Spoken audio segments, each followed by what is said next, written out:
Thank you for downloading the magic of the VooDoo Chef podcast. This podcast is dedicated to the memory of Phil Alessi. Phil Alessi was a patriarch in the Tampa culinary community. Our hearts and thoughts go out to the Alessi family in this time of mourning. Phil Alessi, you will be sorely missed. Get ready for the countdown. 10, 9, 8, 7, 6, 5, 4, 3, 2,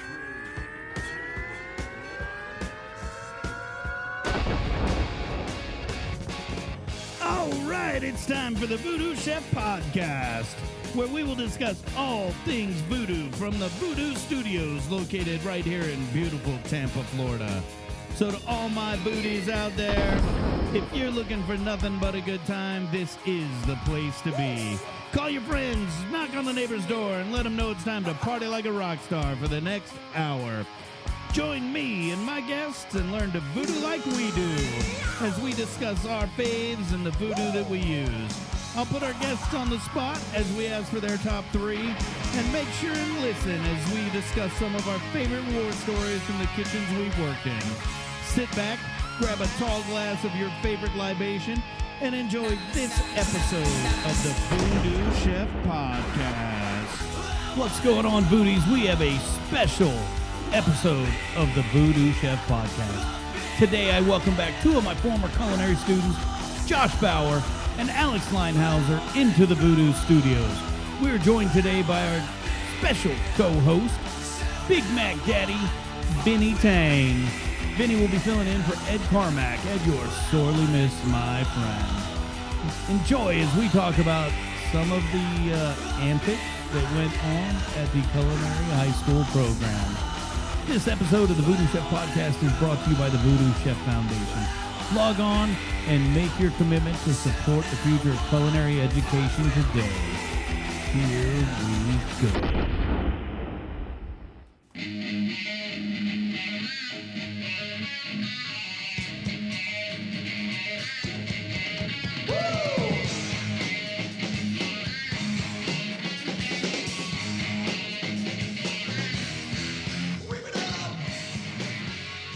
Podcast is over, make sure you switch over and check out my man Johnny B.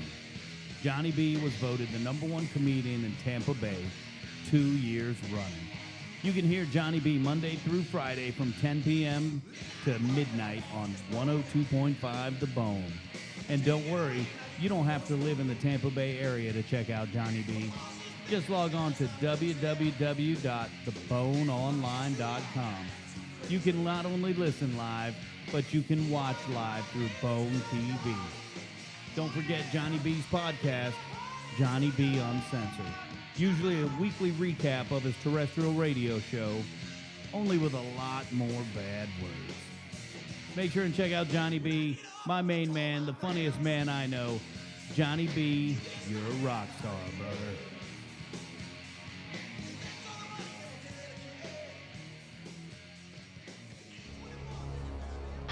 There's not a day that goes by without someone asking me, where can I find the VooDoo Chef sauces and seasonings? Well, let me tell you. You can reach out to my boys at Just Grillin'. Located right here in the home of VooDoo Chef, Tampa, Florida. They're located at 11743 North Dale Mabry Highway. Or you can reach them on the phone at 813-962-1700. But don't think that's the only thing you can find at Just Grillin'. They have everything for your outdoor needs.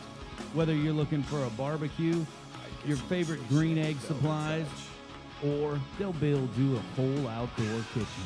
That's just how my boys at Just Grillin' roll. Make sure you reach out to Doug Driscoll and Just Grillin' for all your outdoor needs. You can also find them online at www.justgrillinflorida. Thank you for downloading the magic. Please don't forget about all the VooDoo Chef brand products. You can find VooDoo Chef sauces and seasonings at www.voodoochef.com, or check us out at any of our retail locations and public stores throughout Florida. Don't forget about the VooDoo Chef Foundation, supporting culinary scholarship and feeding those less fortunate. And how can we forget the Voodoo crew? Partying like rock stars like only we do. Make sure you check out All Things Voodoo at VooDooChef.com.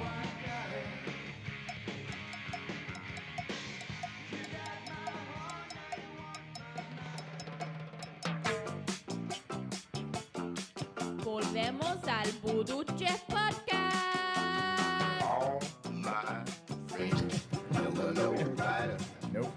Don't even get to Gentlemen, what is going on? It's been a long time, and now we're sitting here around a table. I mean, I see you guys. I see you around town, but we're actually sitting at a table sharing an adult beverage. It's just a little bit awkward. Nah. Nah, not at all. Yeah, I don't give a fuck either. Vinnie Mac, thanks for sitting in, brother. Nah, absolutely. Love being here. So you got two guys in the room. Hey, I see you, no homework. I don't know what the hell that said. But, I don't know, people already on Facebook Live. Gentlemen, I appreciate you guys coming today, especially since I know you guys are both out in industry working and really, really, really killing it. So that's some super cool stuff. And let's do the officials right now. First, we'll start with the oldest. We got Josh Bauer, class of 2008. Josh, what's going on? Hey, pleasure to be here. Tell me what's going. Give us a real quick where you're at. What's going on right now? So I left my job at the Barrymore Hotel as their executive chef earlier in the year.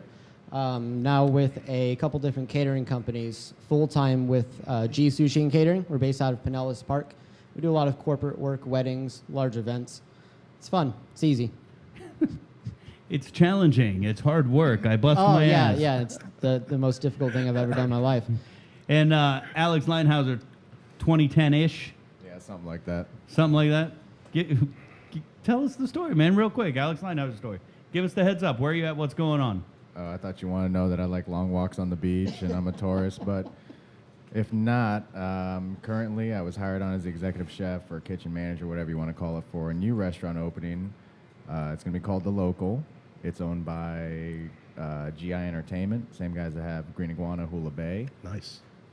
You know, we're just trying to put something great, you know, and profitable, of course, because it's business. But we do want to make good shit and give people good food. Oxymoron. Good shit. Good shit. I do got to say we've only been on Facebook Live for a couple minutes, and we already got. I'll be where Tim Keelick was going to come. He just said he's got to work late. Javier Escalante is on Facebook Live. I don't know what his technical term for the band, the official band of the Voodoo crew. He plays like every instrument. He plays. What's that thing he plays? The melodica. Right. The little piano that you blow into. That sounds like a made-up word. Yeah, No. It's the white person version of Yanni. Nah.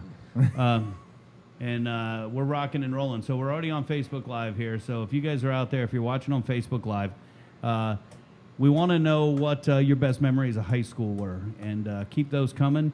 And we're going to sit here. We're going to bullshit about food. We're going to drink a lot of Jack Daniels. Chino's drinking beer. Vinnie Mac's drinking Diet Coke. Vinnie Mac's a little under the weather. But let's flash back, guys. Let's go all the way back to... that wonderful place, as my friend William Workman says. William Workman, professional educator of a D school. Workman. He says, Chamberlain High School, the land where dreams come true. So, what can you, Josh, start with you. What year did we hook up? What year did you start? What was the deal? I started, must have been 2004. And I'm just going to say it's fucking hot as fuck in here. Oh, yeah, it's hot as balls. Which, by the way... Let's talk about the drinking game real quick. Every time I have this tendency to say the word awesome. So every time I say awesome, whether you're listening or sitting in the room, you got to take a sip. Yep. That doesn't seem fair. Every time I say fuck, we shoot them down. So Shit. it's really for the people out there, because if we followed that rule, we'd never get through this podcast, because I about said fuck. And I'm drinking out of a goddamn beaker. So Yes, you are. Whatever this thing's called, 500 mils. But Josh, so tell us, you started in what I'm going to guess doing math, because I'm an amazing mathematician. You graduated in 2008. I heard meth too. Did you say So, meth? mathematician? Yes, No, I wrong heard guy. meth. Wrong guy. Everybody in the room heard meth. Did it say Laurel? That I don't know. So 2004. Yeah. So we met in 2004, and then we hung out for a little bit, 4 years. And I always say I hang out because It's been that's what it 14 is. years. Yeah, it's a long. It's a long ass time. So tell us your path from Chamberlain High School and where you're at today. So obviously I was in your program for 4 years. And then I moved on to the Culinary Institute of America, Up in Hyde Park, New York. Hyde Park, New York. Yep. What month did you start? Do you remember? I actually didn't even walk for my high school graduation because they offered me a scholarship to start early. Wow. So I was in college and high school at the same time. That's So pretty I think cool. it was May, I guess, just a couple weeks before the summer break. Yep. So CIA, biggest waste of money. Biggest waste of money. What's up with that? Well, there's a joke there that CIA actually stands for Cash in Advance, not Culinary Institute of America. So they'll let anyone based on their credit history rather than their culinary history. But after there, came back to Tampa, worked at Fly Bar for a little bit, moved on to the Grand Hyatt Tampa Bay in Rocky Point, worked at Armani's for about 2 years. I worked under Mike Von Berg. Good dude. Good dude. You want to hear a funny story about Mike Von Berg? I do want to hear a funny story So- about Mike Von Berg. My very first job, 14 years old. I was in middle school, and one of my friends, he actually owns Cheap and a whole bunch of other places down in Soho. He calls me up. We're 14 years old. He's like, dude, I'm busting tables down at the Mullet Inn on the Causeway. Why don't you come down and bust tables with me? It's very cool. We just clean up shit and we get paid. I'm like, cool. So I did it for like 2 weeks. And it wasn't till, man, I was 14. So I was 20 when I started working at Castaway with Anthony. And Mike Von Berg worked there. And so Mike and I are talking, and I don't remember whether, it definitely wasn't when I was 20, because I was petrified being the first guy, the FNG at that place. And back then, Anthony was fucking psycho. But He still is. No. We can tell all the Anthony stories you want. I will win every time. Yeah, I will win every time. you'd be surprised. So somewhere between 20 years old and 27 years old, Von Berg and I are talking, and like he's like, "Where was your first job?" I'm like, "Dude, Mullet Inn." He goes, "Mine too." I'm like, "Nuh-uh." I said, "I was a busboy. What'd you do?" He goes, "Dude, I didn't work in the front. I worked in the back, man. I had this big boom box, and I washed dishes, and I fucking ripped that boom box all night." He was dishwashing when I was there at Mullet Inn. And I was like busting tables, having to wear this fucking stupid ass bow tie and shit. And I remember thinking, why can't I be in the back of the house and listen to a fucking radio like that fucking long hair fucker? Von Berg. 20 years, whatever, however many years later, we realized we're in that same place, same time at our first job. That's pretty trippy. That is pretty trippy. I didn't realize he ever had hair. He was a long hair, man. He was a long hair. So you're at Armani's working with Von Berg. Yeah. What year was that? Do you remember? I suck with dates and times. Shit, that must have been 2012 or 13. Round about there. And how long were you at Armani? And Armani's is arguably years. one of the top restaurants in city. Tampa Bay. I mean, perennially, not just like when you were there. Now, year after year after year, it's ranked up there. So, a couple years. Did you know Cheryl White by any chance? Don't recognize the name, nope. She doesn't know you either. I was just asking. I made that up. She was in charge of purchasing for a while out there. But after Armani's, where'd we head? What'd you do Oxford at Exchange. What'd you do at Armani's? I was line cook, so they started me on grill. Then I was out on the antipasta station for a little bit. They've got a nice little open kitchen area with an antipasta bar that the guests can come up and build their own plate of whatever the hell they want, whether it's artichokes or fish, cheese, charcuterie. As much as you want. Yeah, we loaded those plates up. Some of those plates must have been like 3 pounds. The shit was ridiculous. Of just prosciutto. Sounds like Rich Boy Buffet. Oh, it's yeah, absolutely. That's why they call it the high rent Regency. You want to know another funny story? Don't. Vince's wife used to be in charge of HR there. That's why I call Vince's wife HR. Now he's dropping shit. He's nervous. And downtown. I'm not. Over at Rocky Point, Yeah, and downtown. I worked at that Downtown. one as well, actually. With Blackwell? In high school. I like Black. Oh, that's right. Yeah. That's right. He was a good dude. You worked downtown because of Vince's wife. Oh, well, thank you, Vince's wife. Because Vince's wife. You ready for this? I'm going to make Vince feel old. What was the name of your principal? In Chamberlain High School. Bolt. Jeff Bolt? Yep. Were you there at all for Pam Peralta? Yep. Pam Peralta taught Vince and his wife. Yep. That's how the relationship came about with his wife and then Blackwell and you working out there. So, super small world. I didn't even remember all that. I'll tell her you said you're welcome. And Vince will also call you if you need anything. He tells me that all the time. So. Yeah, if you need anything, I'll call you. So you go from Hyatt doing saute, doing the Anapasta station over to Oxford Exchange.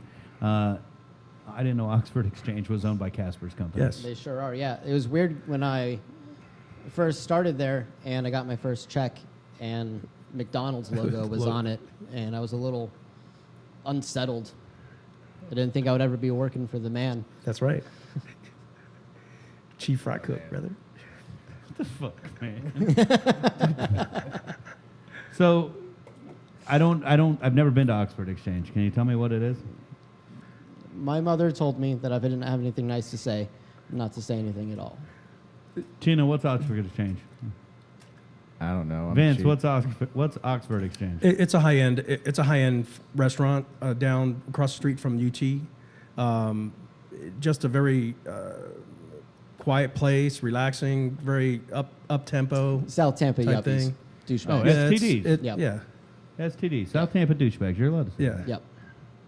So that's their clientele. Chino works with STDs right now. Do you guys still have? I love STDs. Do you still have the swimming pool out there? Yeah, fuck yeah. That's fucking stupid. All right, so Oxford Exchange leads us to.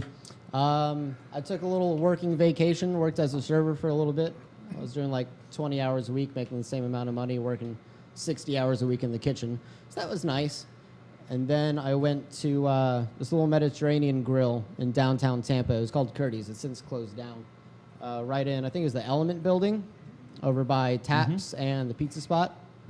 I know right where that's at. Yep. So I joined there as their sous chef, kind of helped revamp it from pita pit, essentially, fast casual to go, to a little more upscale fine dining during the dinner hours. Pita pit to fine dining. Yep. So we knocked out a little short wall and put in a craft beer bar. I don't drink that shit. Craft beer? Yeah.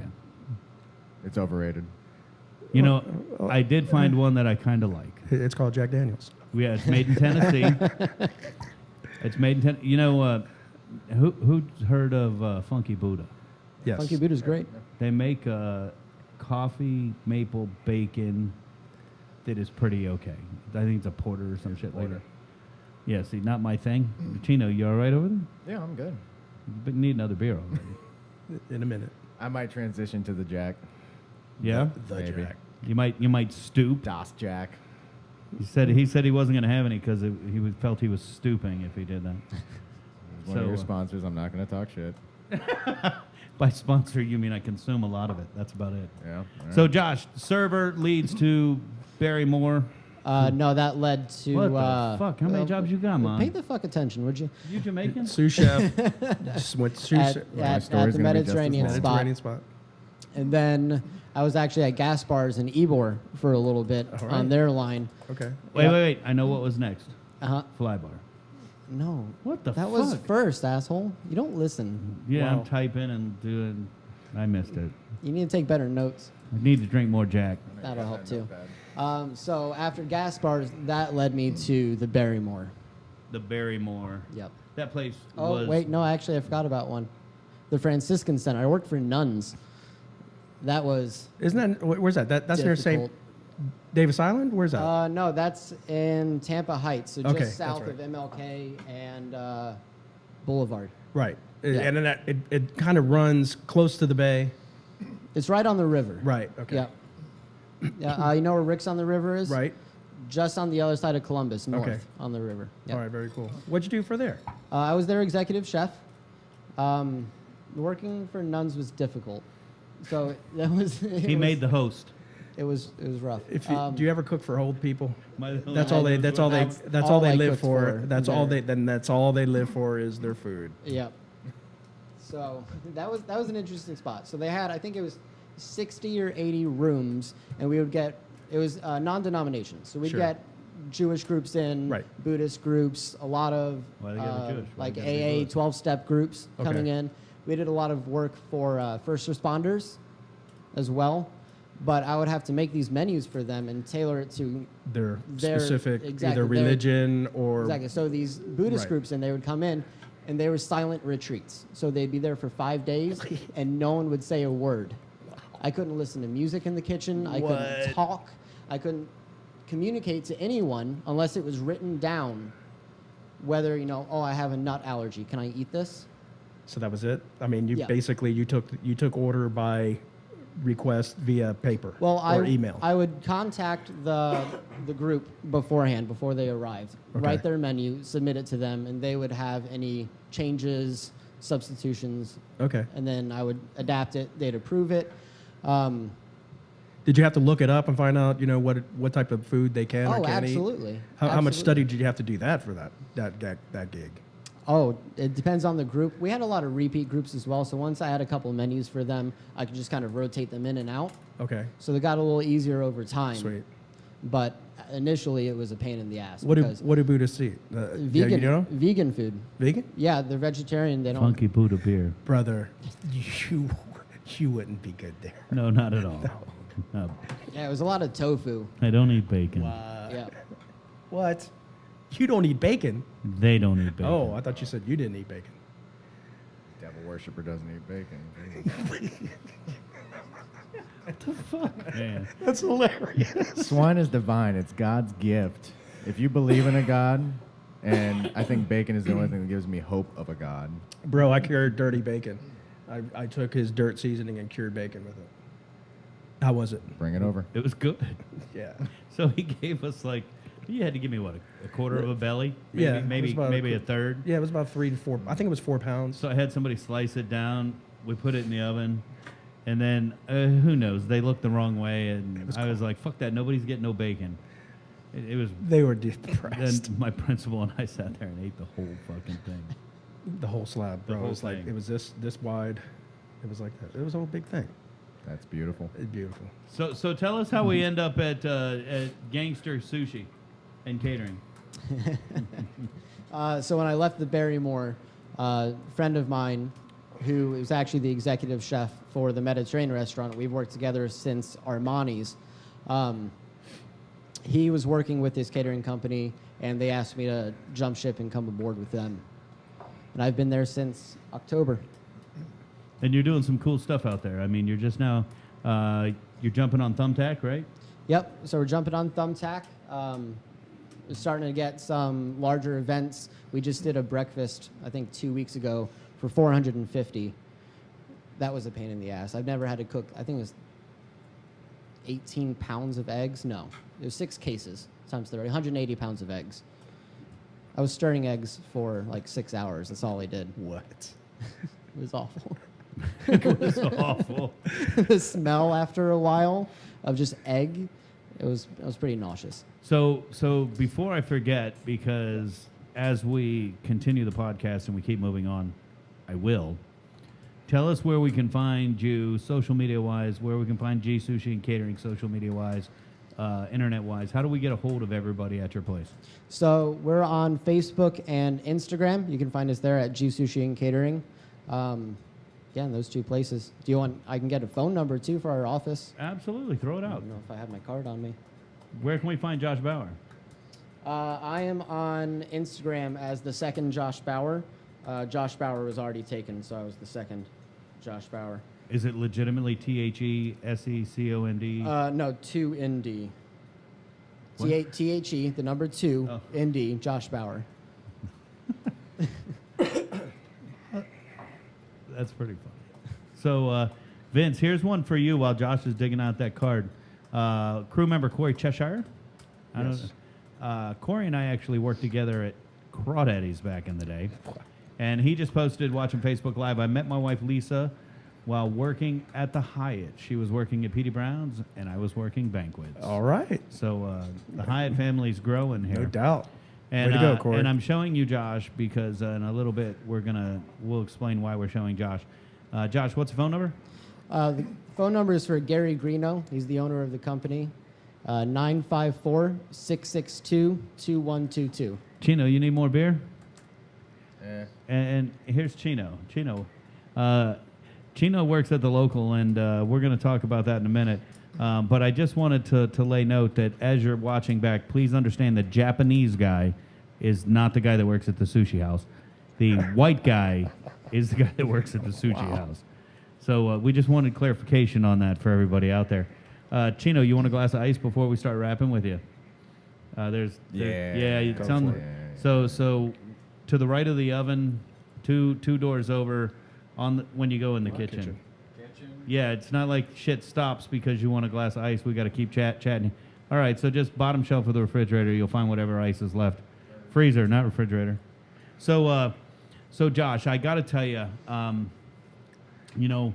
you took a path and you made a joke about the CIA about what was it? The cash in advance. Cash in advance. And you say it was the worst money you ever spent. Did you really mean that? Yeah, absolutely.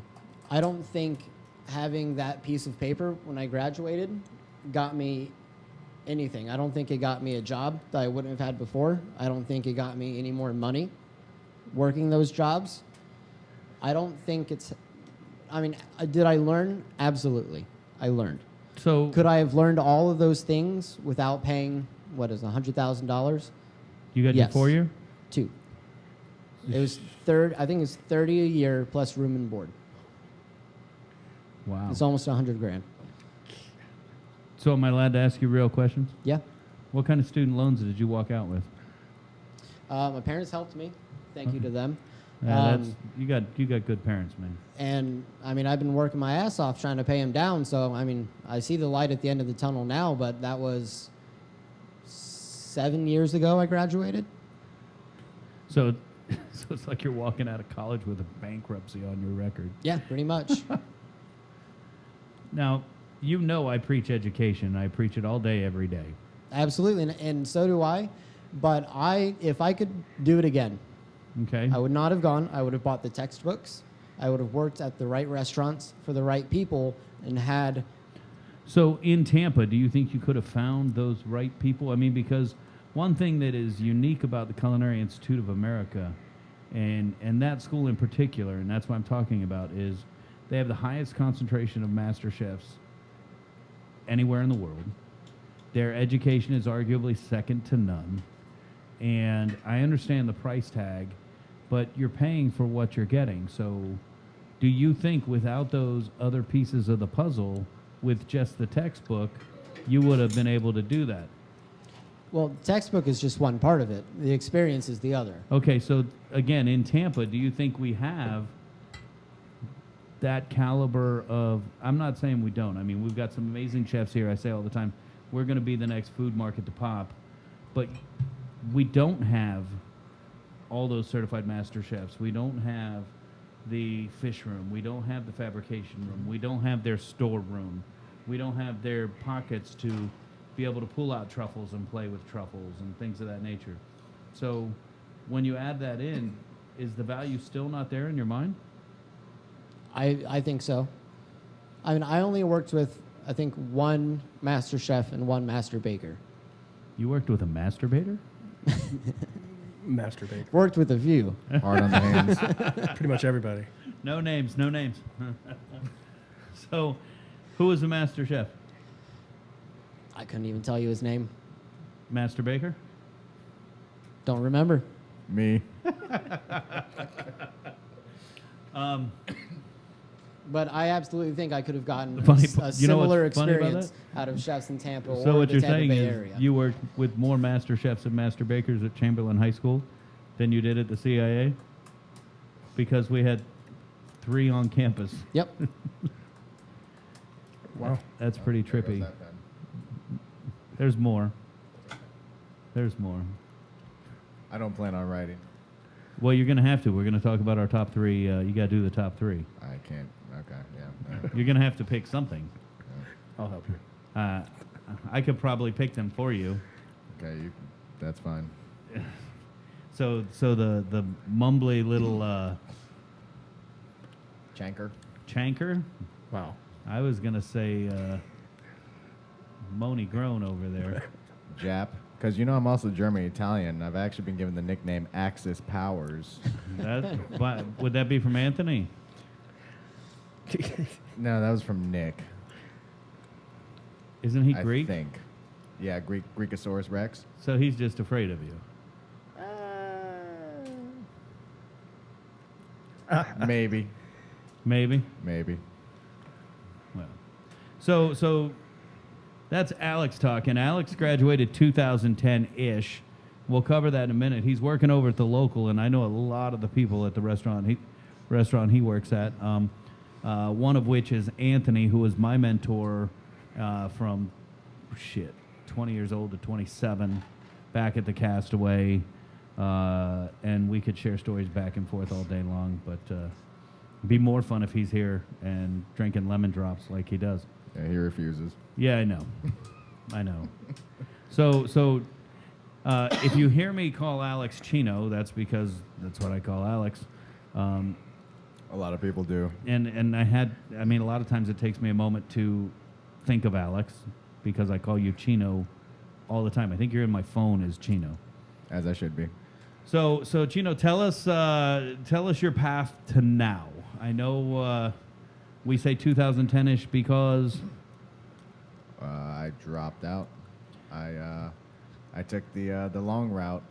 You know, there's a bunch of different circumstances at the time that it just wasn't for me, and it was super liberating to drop out of high school. I mean, it was great for me. I just went and got my good enough diploma, and it's good enough for what I'm doing. I started working as a cook. Well, actually, my first job was for the man, McDonald's. And The man. That's hilarious. I will tell you, it was a very interesting experience. You know, I mean, I'm a firm believer you can learn something anywhere you go. you did very well there, man. I lasted 6 months without blowing my fucking brains out. So, yeah, I did okay You there. enjoyed it there. You enjoyed the rush, if I remember correctly. I do. That's the thing. Like, the one thing, you know, people ask you, what's your specialty? What's the one dish you do? I love the Quarter pounder with rush. cheese. But yeah, no, the rush of high volume, just like the impossible odds and making it happen, you know, it's awesome.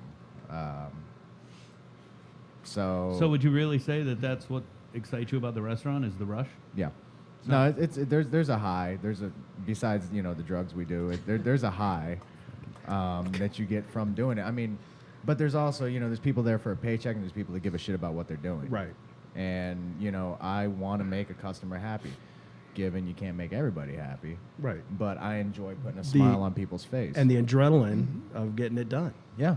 I mean, you have 30 checks hanging and you're just like, oh, shit, you know, like, what are we going to do? We're going to damage control and we're going to make it happen, you know? It's awesome. And I don't believe you can get that kind of rush anywhere else, you know? I don't think so either. So, you know.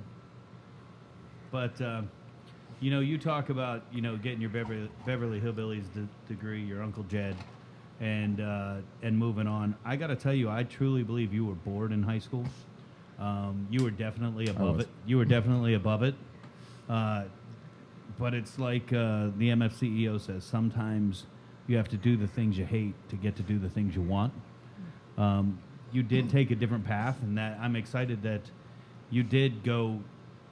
I mean, you clept it is what you did. That's what the GED is. It's not good enough. You clept high school, and you got out and you went to work. You did not go to culinary school, so we've got two different paths in the room. Am I correct? That is correct. I did not. So you started working at Mickey D's, and then jumped ship, and where'd we end up? God, all right. Let's see if I can remember everything. You know what? Before we start, let's you know, we've already said a nice little howdy do and paid our respects to Phil Alessi. Right. So, let's talk about your friend from Kaizen Sushi. All right, so no secret, Kaizen Sushi is my favorite sushi place. I've been going there for over 20 years. My parents took me as a kid. I went there the first time I actually had a lot of money for Christmas. I actually went there by myself and tipped the waitress an insane amount. I love that place. It was a small place where they could focus on the customer. They made the best sushi. He got the best fish. As it turns out, my friend Ryo Yoabuchi, he passed away a week or so ago, which is crazy. Was it unexpected? Well, on my end, yeah. He was only 48 years old. Damn, dude. So, for anybody listening, they have a GoFundMe page, the Kaizen Sushi family. Let's put that up on Facebook. Say it slow, because... The Kaizen, Kaisen sushi family. They only have a goal of $10,000. You got to remember, this was a family restaurant, so that was their only source of income. They have family friends handling the GoFundMe and Facebook account and all that stuff. Are they still open? They're not. Okay. Because Rio was the driving force Wow. behind the sushi bar, so they are permanently closed, as Wow. I understand. Sad. So, he does have a daughter. She's about 15 now, and his wife, and they've got to figure out life now. No doubt. No doubt. So if anybody can donate, if there's 100 people that listen to this or on Facebook or whatever, you donate $25 each, that's $2,500. And it saddens me because actually my wife and I called Rio about a month ago, give or take, for our anniversary. I wanted to take her there for our anniversary. We love sushi. And I was trying to get a reservation. I called his direct line. And I couldn't really understand what he was saying. I thought he said, we're closed because I had a friend die. And now I'm thinking back, I'm like, fuck, was he telling me he was dying? Fuck. It's tough, man. The Phil Alessis, major person in the Tampa community, and gave back, supported the culinary program when you guys were there. I don't know if you know that or not, but it doesn't take away from all the small individual loans, the small proprietor restaurants where, like your friend who owned Kaizen Sushi. People don't realize that. They just think, oh my God, the guy died, the restaurant's gone. They don't think about the family. They don't think about continuation plans. Right, all the pieces of the puzzle. Working in our industry is tough. And, to own a restaurant and compete with the big boys and be able to stay in business as long as Kaizen did, that itself is a testament. But it does not mean that the contingency plans are there. I mean, a lot of these restaurateurs are working, check to check, and everybody thinks that they own one restaurant. Oh my God, they're restaurateurs, they're killing it. Not the case. It's not always like that. And we just put the name of the GoFundMe page up on our Facebook under the live link we're doing right now. And Alex, if you send me a direct link to it, we'll definitely send it out to all of our folks. We'll put it on our VooDoo Chef Foundation page. We'll put it on the crew page and ask for all their support as well, because that's a tough loss for the community, and bigger loss for their family, and that's more important, and we got to try to reach out and help them. Right. Do you know where the young lady goes to school? I do not. I believe they lived off of Waters, so whatever, like Waters in Armenia, so whatever. Chamberlain? Chamberlain. Is that Chambo? Yeah. Maybe they got smart and took school choice. So maybe you talk to me about that off air, because I like my job. So let's go back. Let's go back to Alex, because you've been eating there for 20 years. That's before I met you. Yeah. How old were you? I suck with dates. I was probably 6 when my parents first took me there. They used to be in Mission Bell Plaza. Yeah, I remember. When there was a Kmart. Hin Fan used to work there. Where? Hin Fan and Dat Lee both used to work at Kaizen Sushi. Of course they did. I worked there too. Wrong brand of Asian though. But yeah, then they moved over to. They're both Vietnamese, right? Yeah. Oh yeah, with names like that. Come on. It does. See, we joke, we laugh. I mean, you're Japanese and German, and I call you Chino, which Yeah, that fucking doesn't makes even sense. make sense. Yeah. But everybody's out listening going, I told you that fat fuck was ignorant. No, I just don't give a shit about any of that. Yeah, that's I don't fine. give a shit. No. So, but they both worked there, and you worked there, and it was in Mission Bell, right in the heart of Carrollwood. And, you know, a lot of our listeners out there, you fucking Carrollwood motherfuckers better get on and start pumping up that GoFundMe page. So, when did you work at Kaizen? I don't know a date. All right, well, let's just start at the beginning. So, Mickey D's, and then there was Buddha Lounge. I opened and closed Buddha Lounge. I loved when you worked at Buddha Lounge. Yeah. Why? I mean, so Buddha Lounge was that Asian concept, you know. That's we had not why I loved sushi it. and Yeah, I wok loved and it. whatever. You were still in the program, and I came out with, I don't know, Loudon Swain, Matt Logan. I came out. It was a great night. We sat at Buddha Lounge, and we must have ate, like, everything. Do you remember that night? I think No. we were the only two people in the restaurant. No, I don't remember yesterday, so. You just kept sending us roll after roll after roll, and then we got up and walked out. And we walked. Okay, we're done. But then we went down to we were going to the wrestling matches, and who do we run into? Alan and James and everybody from the restaurant. No. Yeah, they had a suite, so we went up in their suite and Ate all we're their food drinking there. beer with them. And they're like, "Where are your seats? You can hang out in the suite with us if you want." And I'm like, "Nah, my boy knows Jerry Briscoe. We're in the third row. We'll see you guys." That was a good night. Thanks for all the sushi that night. You're welcome. So Buddha Lounge, man, you opened and closed it. How long was that there? I want to say 6 to 8 months. I mean, now, mind you, so it was Ybor, and Ybor is a tough place to get something started. And you were on a horrible And corner. stick. You were on a Yeah. corner, but you were on a bad corner. Yeah, we were catty corner from Ritz Ybor on 7th and 15th. It was part of, at the time, it was Czar. And, you know, I gotta say, I will never work in Ybor again. I saw some shit. You know, I don't work in Ybor, but I really like when we go down to Ybor and do crew Yeah. events. You can have that. I am not a fan of Ybor after dark. You know, Wait, are you? Is this Dad Chino? Oh no, this is Dad Chino, but this is also I don't want to have to catch a murder charge, Chino. And I'll get into that later. Not that I've caught a murder charge. I'll elaborate. But so then Buddha Lounge. I also worked at Hula Bay at the same time. And then Kim, you know, she taught me my basis of sushi knowledge. Mm-hmm. From there, I went to. You sure it wasn't Zach? Sorry. Keep. Don't be sorry, be better. Wow, that was good. Have another drink.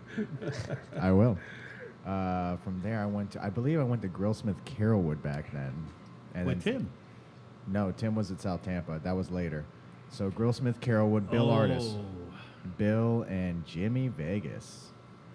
And then I left there after a couple months because fuck it. Cause And then I was working. I tilted killed at the other side of the plaza with Lewis.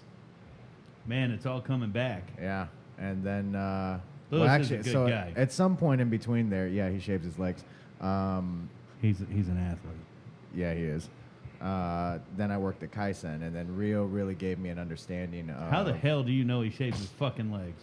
because he comes in shorts, and we're like, what the fuck? We were all like, me and like the other manager, we're just like, you shave your fucking legs, and yeah, it makes me faster. All right. So that's sweet. Iron Man. Iron Did Man. you is that say what he said? faster? At Yeah, what? faster. Swimming. Who fucking knows? So after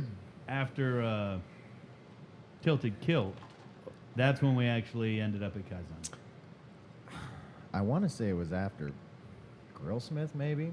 It was funny. My mom and dad went there when they were still together, and they had dinner.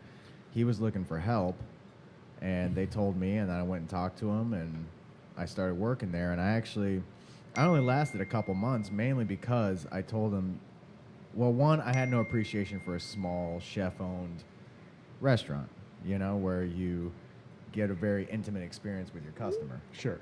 I was all about high volume. You know, I was working Hula Bay. We're doing $30,000 days. You know, I mean, I love that shit. So for me, it just 40 seats wasn't enough for me. Not enough challenge. Also, I couldn't enjoy eating there and getting the experience when you work there. Sure. Like, yeah, I could eat all the tuna and shit that I want for free, but I would rather pay and have the experience, you know? And that's also, I fucking hate rolling sushi. I hate it.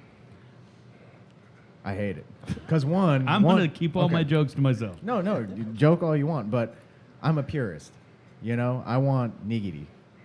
You know, the only sushi rolls that I agree with are the like super American ones. Don't try to pawn it off as Japanese, because you're not going to find that shit in Japan.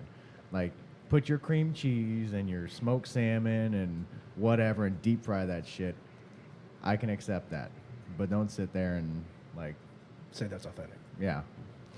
You know, but for me, Says the guy who said, I knew I should have gone to Taco Bell on the way here. you're right. But Taco Bell is delicious and $5 boxes, man. It's number one. $5 box is awesome. Goddamn Shit's right. nasty. Says the guy that went So to good. CIA. So good. So anywho, back on my timeline. Then I went to work. I think I worked for Hula Bay again. Then I left. Then there was Grillsmith South Tampa with Tim. Then I also worked. Oh, there was a hotel I worked at. I won't name it. It's absolutely the shittiest place I've ever worked. Do I know it? Maybe. Did I know you worked there? It rhymes with Barrington. So that was absolutely a miserable experience for me. After that, I did Dats. I was a cook at Dats, and eventually I was sous chef, and then I became the kitchen manager for Dats, which was a monster. Yeah. So what is it like working brunch at Dad's? Well, if you like taking a metal hammer to your balls, right? And then they take the juice from your balls and put it in your mouth, that's what it's like. Like, brunch was 8:30 to 3. What the fuck? No, brunch was the roughest. Although the funniest part was how elaborate he got with that. No, but he's serious. came out of nowhere and you came up with that. That was pretty. He's serious. When he takes a piss, he's got pancakes down there now from working at Dad's. Yeah, seriously. No, I mean, I have PTSD. That is a crazy. I mean, you're talking about at 10 o'clock, you're in a 3-hour wait. And, you know, the kitchen's really not big enough and equipped enough to handle the giant menu and the volume. So people wait 3 hours, and then they wait 30 minutes, 40 minutes for their food, and it's cold, and they're pissed. I mean, it's just hard to keep up. You're always in the weeds. Always. I mean, brunch, we do, I think the busiest Sunday on record when I was there from 8:30 a.m. to 3 p.m., because we close at 3, was $18,000 Sunday. on a Sunday in 6 hours. What was the reason for that day? Do you remember? Was it like after Gasparilla or? It was Sunday. It was just Sunday. Just a Sunday. I mean, it's just, yeah. Not a Mother's Day. Most of them average about, I want to say 15 or something, but it was crazy. You know, we're talking about $10 plates of food. You know, everybody wants eggs. We go through 36 dozen cases of eggs. 27 pounds of hollandaise. That's not even including, we use liquid eggs for the omelets. You know, that's what, those 5 10-pound bags. I mean, it was insane. It was absolutely insane, but it was fun. Sure. And I had a lot of great people that I worked with there. And that's actually where I met my wife. That's very cool. She was a front of the house manager. I was the kitchen manager. And Together they make mud. yeah, So made 2 kids. There you go. so you're at Dad's and That's and awesome. that's just an insane place in and of itself. And you currently work at, I mean, you're putting in time at Hula Bay as we're waiting for Local to open. And you do a Sunday brunch at Local, and you kind of chuckle about it. Oh no, the brunch at Hula Bay is a fucking joke. Anthony freaks out. He loses his mind. Dude, we're on a buffet. We got a buffet. You know? We put 15 eggs Benedicts in a frickin' pan and some mahi and chicken. It is the easiest thing ever. I agree. It's easy. I mean, buffets are like what? Just and then they early make, retirement. and they make a shit ton of money off of it. So we were talking beforehand, and I said Anthony's not as crazy as he used to be. Go ahead, your best Anthony Chick story that we can say on air. And he's my friend. I don't know. He's my mentor. So if it's really fucked up, I will edit it out. I don't know. He's medicated. Self-medicated? Self-medicated. Like we are right now. Anthony. I don't know. I just he has these random outbursts because working with him directly for the last couple months, you learn their moods and tendencies. So Anthony, if we start at say 6 a.m, he's quiet, listening to jazz, and just reserved and wants to get his shit done. Then all the employees come in and he starts talking shit, lots and lots of shit, right? And then like he'll just, I guess, hit a wall and he'll just be quiet again. Jeez. And then he starts talking shit again. it's like then a he loses thunderstorm. his fucking mind, right? God damn it! What is there fucking whisk in this fucking restaurant? And we have multiple of those, and then he disappears for a little bit and comes back, and he's settled refreshed. down. The power of mics. Before I tell my best Anthony story, we did just have a check-in all the way from the NRA show as we're doing this shit live. Shane Shibley's up at the NRA show, and I asked him what his favorite high school moments were. He said, "Oh man, not sure. I can't divulge that type of info on social media." Right, Roy Keelick? So he and Tim's brother went to school together. I can't wait until Noodle Boy, Roy Keelick, is back in the studio. He was hammered within 15 minutes. He found the Captain Morgan over there and was just, he could barely stand up. And Why is he Noodle Boy? because he could barely stand up and he refused to sit down. Okay. And apparently there's some high school stories that I can't wait to hear about.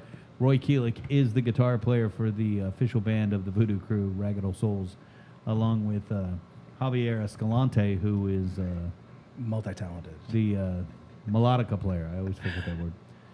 Shane, but there was this one time at Shane, you're a fool, man. I am so glad that you love your job and that you're hanging out at the NRA show. Be safe, most importantly. So Chicago? Chicago. National Restaurant, not Rifle, right? Yes. Right. National Yeah, Restaurant. you were getting excited over there. I I felt the was. table leaning my way. McCormick Center. Yeah. Have you ever been to one of those? Once. Huge. Insane. They're big. They're so big. Insane.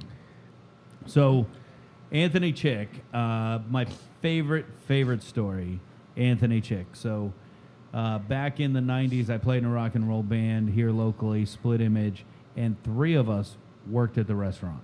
So, if you know anything about restaurants, busiest nights, Friday, Saturday, we all worked the day shift, but it didn't matter because Friday night, Saturday night, the busiest night, we're playing out live on Saturday night, Friday night, Saturday night. We're coming in tired as shit Saturday, Sunday morning. God knows what's going on. We're out playing a gig one night. We come in. We're having a blast. Sous Chef's there. He's a drummer, so he loved that we played in a band. We're just laughing, having a good time. And, we would get there about 8 o'clock in the morning. We'd always be late. But we're in there doing prep. And correct me if I'm wrong, Chino, you can feel Anthony's presence when he enters the building. Slam. Even if you don't see him, you're like, oh, fuck, the dark one is here. Yeah, no, that's accurate. So we were like, something happened. We're like, oh, shit, he's fucking here. And we're trying to, like, not be assholes. He comes walking through the kitchen, and he goes right to the office, and he slams the fucking door, and he calls the sous chef. The sous chef's name's Troy Heller. Troy works in Colorado. He's killing it, has his own place out there. He's like, Troy, come to the fucking office now. And we're out there giggling because, we're probably still a little drunk from the night before. And Troy comes out, back out, and he says, you guys got to stop laughing. That's legit. That was our directive. Not like we're behind in work, we got a busy day. He said you guys have to stop laughing. So Tony and I are actually working at a prep table that faces a wall, and we're making key lime pies. I'll never forget. Silly. This is true. This is fucking as true as it gets. Does this sound like I've made anything up so far, Chino? You know Anthony. So Fair enough. So we're working. We go back. We're making key lime pies. We're making the crusts. And we're just laughing, having a good time doing it. He comes out. And so now it's like that scene from Dumb and Dumber when they put all the hot sauce on that guy's burger. And they're trying not to laugh about it. And they're like, go ahead, try it. And they're trying not to laugh. Tony and I are making these crusts, facing the wall, trying not to laugh. We know Anthony's 10 feet behind us. He's up cutting vegetables for stir-fry veg. And how do I know he's making stir-fry veg? You'll find out in a minute, because Tony and I can't contain it. That's all he fucking makes is stir-fry veg. And all of a sudden, we start... Suppressed laughter is the hardest to contain. And all of a sudden, we just start laughing. And not 2 seconds after we make a noise, a cauliflower comes whipping right between our heads, shatters on the wall, and we're like, holy fuck, what was that? And you hear the office door slam again. The 1.5 seconds it takes him to get to his desk. Troy, come to my fucking office.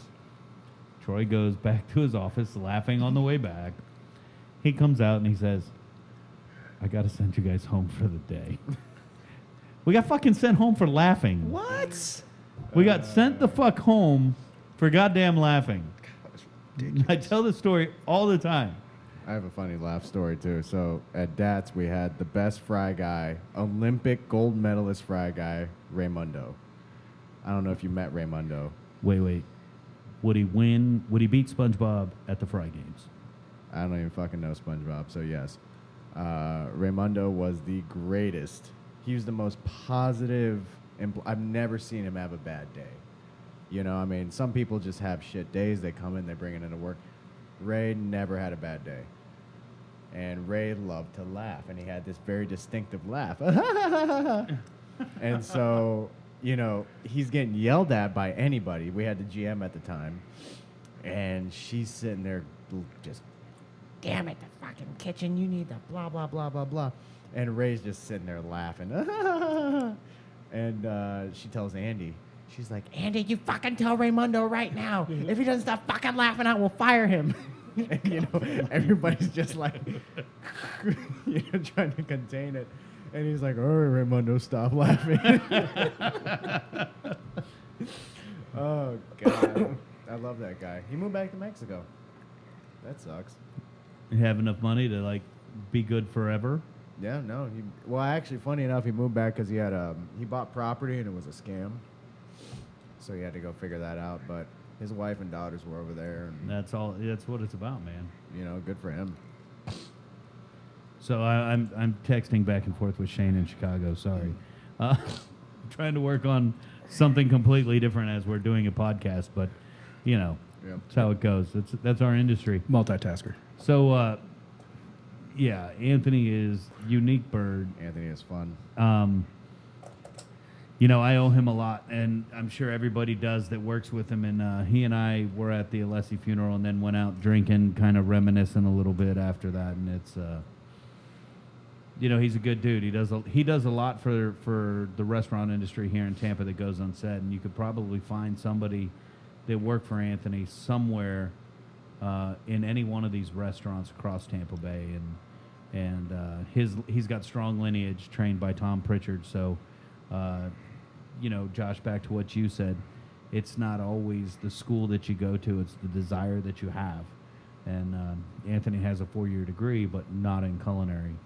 And so, you know, you got great lineage behind you, Chino, and you've got a great education behind you, so both of y'all can go fuck yourselves when you start singing these sad songs about fucking having to struggle in this industry. Kiss my ass. So I do want to challenge you with something. So we're going to go into a little musical interlude here for a minute. Let's give you a little bit of sanctuary. Hold on. Careless Whisper.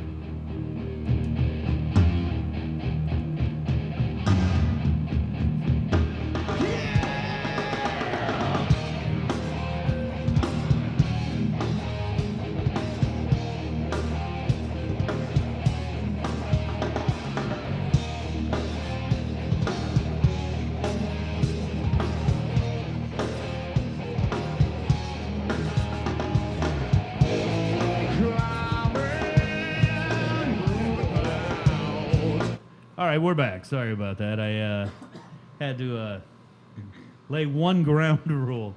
We don't have many rules here. As you can tell, we're so not PC. We have the VooDoo Chef drinking game, and if you have not been pounding whatever your drink, you're not listening because I say fuck every other word. But I want to pass the mic. We'll go to Josh first, and then we'll go to Chino. You know when? God, I'm gonna go to hell. When? See you there. Is that part of the game? I'm just No, that was. I've lost the ability for internal monologue. When I worked for what was the name of the place? Fucking Crawdaddies. nope. Green iguana. I was there for 3 fucking months. Arby's. No, fucking Jewish deli. Not Two J's. J's. So when I worked for Two J's for 3 months, I worked with my buddy Pat Steele, and Pat and I used to like to fish. I wish I could find 30 seconds to go fishing now, but somehow Pat and I weaseled ourselves onto the morning crew. We work from 6 to 2.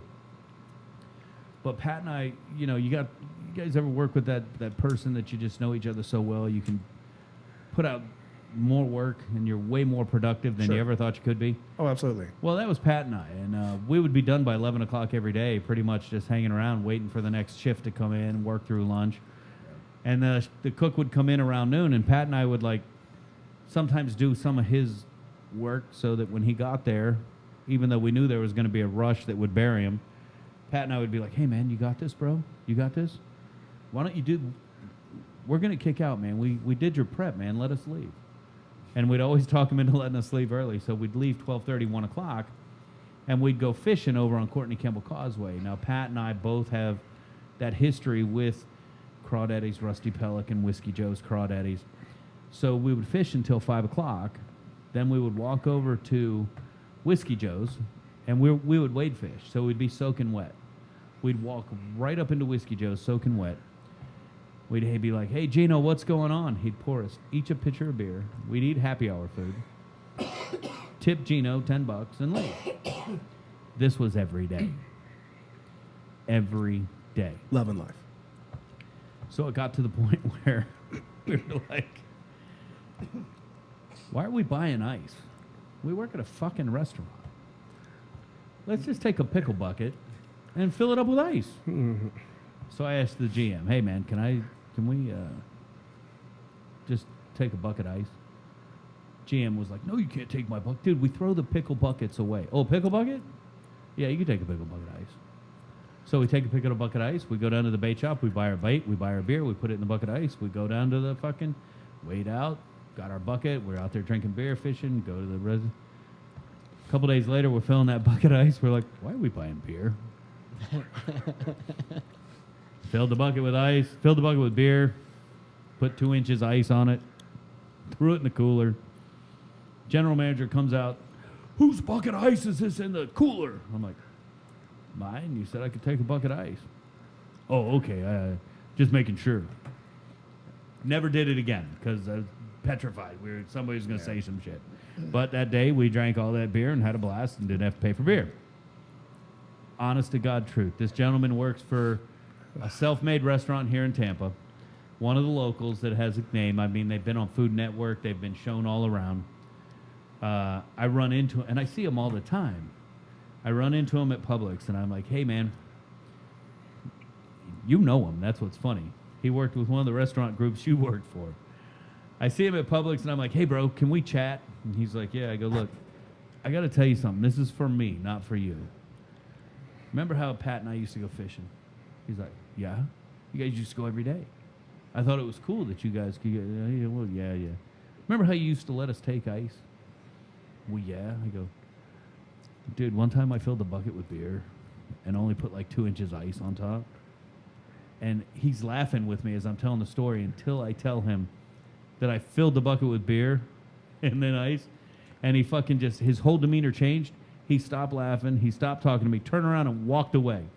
And I was like, that even made it even more funny. It's like, dude, it's fucking 20 years ago. I was a fucking punk-ass kid, and you're still fucking all over this? So why is this story coming out right now? because I want you guys to rack your brains back to high school because, you know, I'm not dumb. I know shit happened all the fucking time. I want to know the one thing that happened that you think I don't know about. Maybe I do, maybe I don't. That happened that you think's funny. And they're both scratching. Chino's looking up. Josh is scratching his head. I don't know if they don't want to self-incriminate or... Well, be honest. Would you? Seriously, would you do that? Would I what? Would you do that? Well, I know you did it, but okay. I did it. No, I understand, but you even said it kind of ruined the Oh, relationship. no, a we're little buddies. We laugh about it now. I mean, in the Okay. moment, he was pissed and walked away. Bit. Oh, okay. Well, okay. But we're So buddies so now. now, okay, to clear the I air, don't- they probably didn't know that. I don't give a fuck what they say. Chino's Chino, Josh, Josh, well, I don't know. I mean, I didn't really give a shit about high school, so. I You mean, really didn't. Bang anybody in the, You know, in the he deep hasn't. sink or anything He like hasn't that. fucking changed one bit. Yeah, no, I haven't. Meatwad was talking shit, and I flipped him over. Wait, and wait. put him in a chokehold. Who's Meatwad? Oh, wait. Meatwad? Meat- Meatwad. Tell me his Meatwad? real name. I don't know. Hey, wait. I think it was. Wait, no, he's a bowler. Don't tell me he bowls, right? Wait. I don't. We're friends know. on Facebook. Wait, let me go back to Facebook because we're still Facebook Live. Juanita Fica, what's going on? Tony was supposed to respond to some shit, but he didn't. So call him and Meatwad. What's Meatwad's name? He's a bowler. I Fuck, he don't bowls. know. I don't know. Bowling's not a sport. He bowls. Yeah. Anthony? That sounds familiar. Oh, let's search Facebook. It's what been 10, Josh, what you 10, got, 12, man? Sort of, been 14 years. His name is Meatwad. He will always be Meatwad. Anthony Wygon. Why? Yeah. I mean, he's still Meatwad amongst like Hector and Seabass when we talk about it. Well, we just tagged him on the page. Maybe he'll pop in. So, Josh, what you got, man? You gonna like fucking freak me out here, piss me off, stress me out? I don't think I have anything that concerns you. High school, shit. I was a good kid. I was a fucking little Dan shit. Geek? Yeah, but I mostly followed the rules. I did get detention one time in high school. I was busy making out with my girlfriend in the hallway. I was late to math class too many times. So Miss Drinkard gave me detention. What was her name? Don't tell me. Avril Lavigne. Fucking ask, and then you don't want me to Avril answer. Lavigne. Yeah, Wait. Yep. yeah, that one. She works at Sephora. Yep, You guys hooked up and got me Ramones t-shirt. yep. Yep. And Forgot you're, about that. And you're like, dude, you know we haven't been together for like ever, but I'll still reach out and hook you up. And I was like, thanks, man. So I was busy making out with her, and I was late to math class too many times, so I got detention, after school detention. And I couldn't tell you the old hag that was running it. She was a bitch. She was an English teacher. Okay, not who I was thinking. So this is my senior year. I had stopped giving a shit in high school by then, sleeping through most of my classes anyways. Me too. And she forced us to do these FCAT workbooks. And there's a question in there. You had to read the couple of paragraphs and to write down all the different senses, sight, smell, touch that you found in there and write them down. And I was being a little shit, so I wrote down something about the sense of time going by. And she started yelling at me in detention. And I said something witty back, I don't remember what. And she kicked me out of detention. Wow. I didn't think that would ever happen, so she told me to leave. I set down the workbook on her desk, and as I was walking out the door, I turned around and I said, I look forward to doing this with you again. You sure it wasn't Janet Noctiborn? It was not Miss Noctiborn. She was a lovely lady. I love Janet Noctiborn. We're at Relay for Life, and she looks at me and goes, hey, do you mind keeping an eye on things while I go outside and smoke? Relay for life. It's like, sure, whatever, lady. I was brand new at Chamberlain. I was like, are you serious right now? That's awesome. I do want to talk about, Chino says he's not going to have an answer for this, but I need you to dig deep. Vince, you're playing too. All right. This is our top three. I don't know why the fuck we don't have any music playing in the background. I just realized that. You know, Careless Whisper. no, you know, I got popped by copyright infringements. BMI, Yeah, I got caught. ASCAP.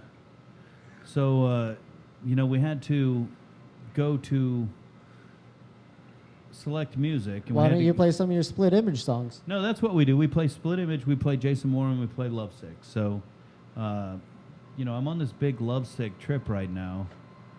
We have the rights to all the music, thanks to the guys in the band Lovesick. And we play Split Image, and we play Jay's solo stuff. But I really like the Lovesick, and they just put out a new song, new album, so make sure you go check that out. Oh, shit. I'm pushing too many buttons. So we're going to go ahead and get the music started. Probably about an hour too fucking late, but oh well. I want to talk about our top 3 moments in high school. And, you know, Chino, I say I believe you were bored. But I know you still have contacts from high school. I remember, if I were to make an honorable mention, I remember one of my high school is a little different than yours because I've got 4 years of high school and I've got 20 years of teaching high school. So, you know, I'll throw out some honorable mentions.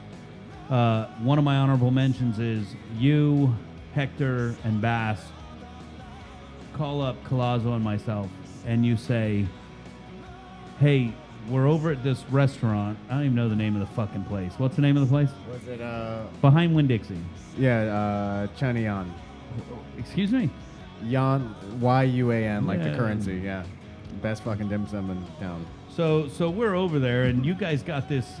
You're sitting in the corner at like the Pope's fucking table, and the only thing it's missing is the big ass lazy fucking Susan in the middle to spin the food. Yep. And Colazzo and I walk in, quite honestly, out of courtesy because you invited us. I mean, you know, we always talk about those special students, and I'd like to believe that every student that I taught was special to me. But obviously, you guys are still sitting here in the room, and some of them aren't. Right. So, you know, we say out of courtesy we came, but we also fucking stayed. So, you know, we sat down with you guys, and you guys are sitting there like fucking kings. And you got all this food on the fucking table. Nice. And I'm sitting next to you, and you're like, I'm not going to say PHO. You're like, try the... Pho. Yeah, because I'm going to say pho, and I he's could- going to correct me. No, I could give a fuck how you say pho. I'm not Vietnamese. I don't give a shit. So he's like, oh, man, you got to try it. You got to try it. I'm like, dude, I don't eat this shit. I'm the pickiest fucking eater on the planet. Very picky. But then he slides me the chicken feet, and he goes, you got to try it. I had to fucking try it, man. Oh, what? And I'm They sitting were there fucking fucking... delicious. I'm sitting They there are good. gnawing on fucking goddamn bones with fucking Chino here. And shit like that sticks with you, man. I mean, you don't... It's memorable, and I say all the time, when one teaches to learn, and that's the perfect example.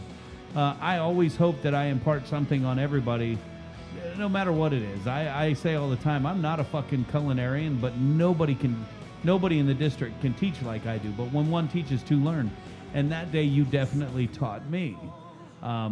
You know, and I remember with Josh, fucking, we were making competition dishes, and we're doing fucking, we were doing some sort of sauteed shrimp dish for your appetizer at Pro Start. Am I wrong? Yeah, I remember that dish.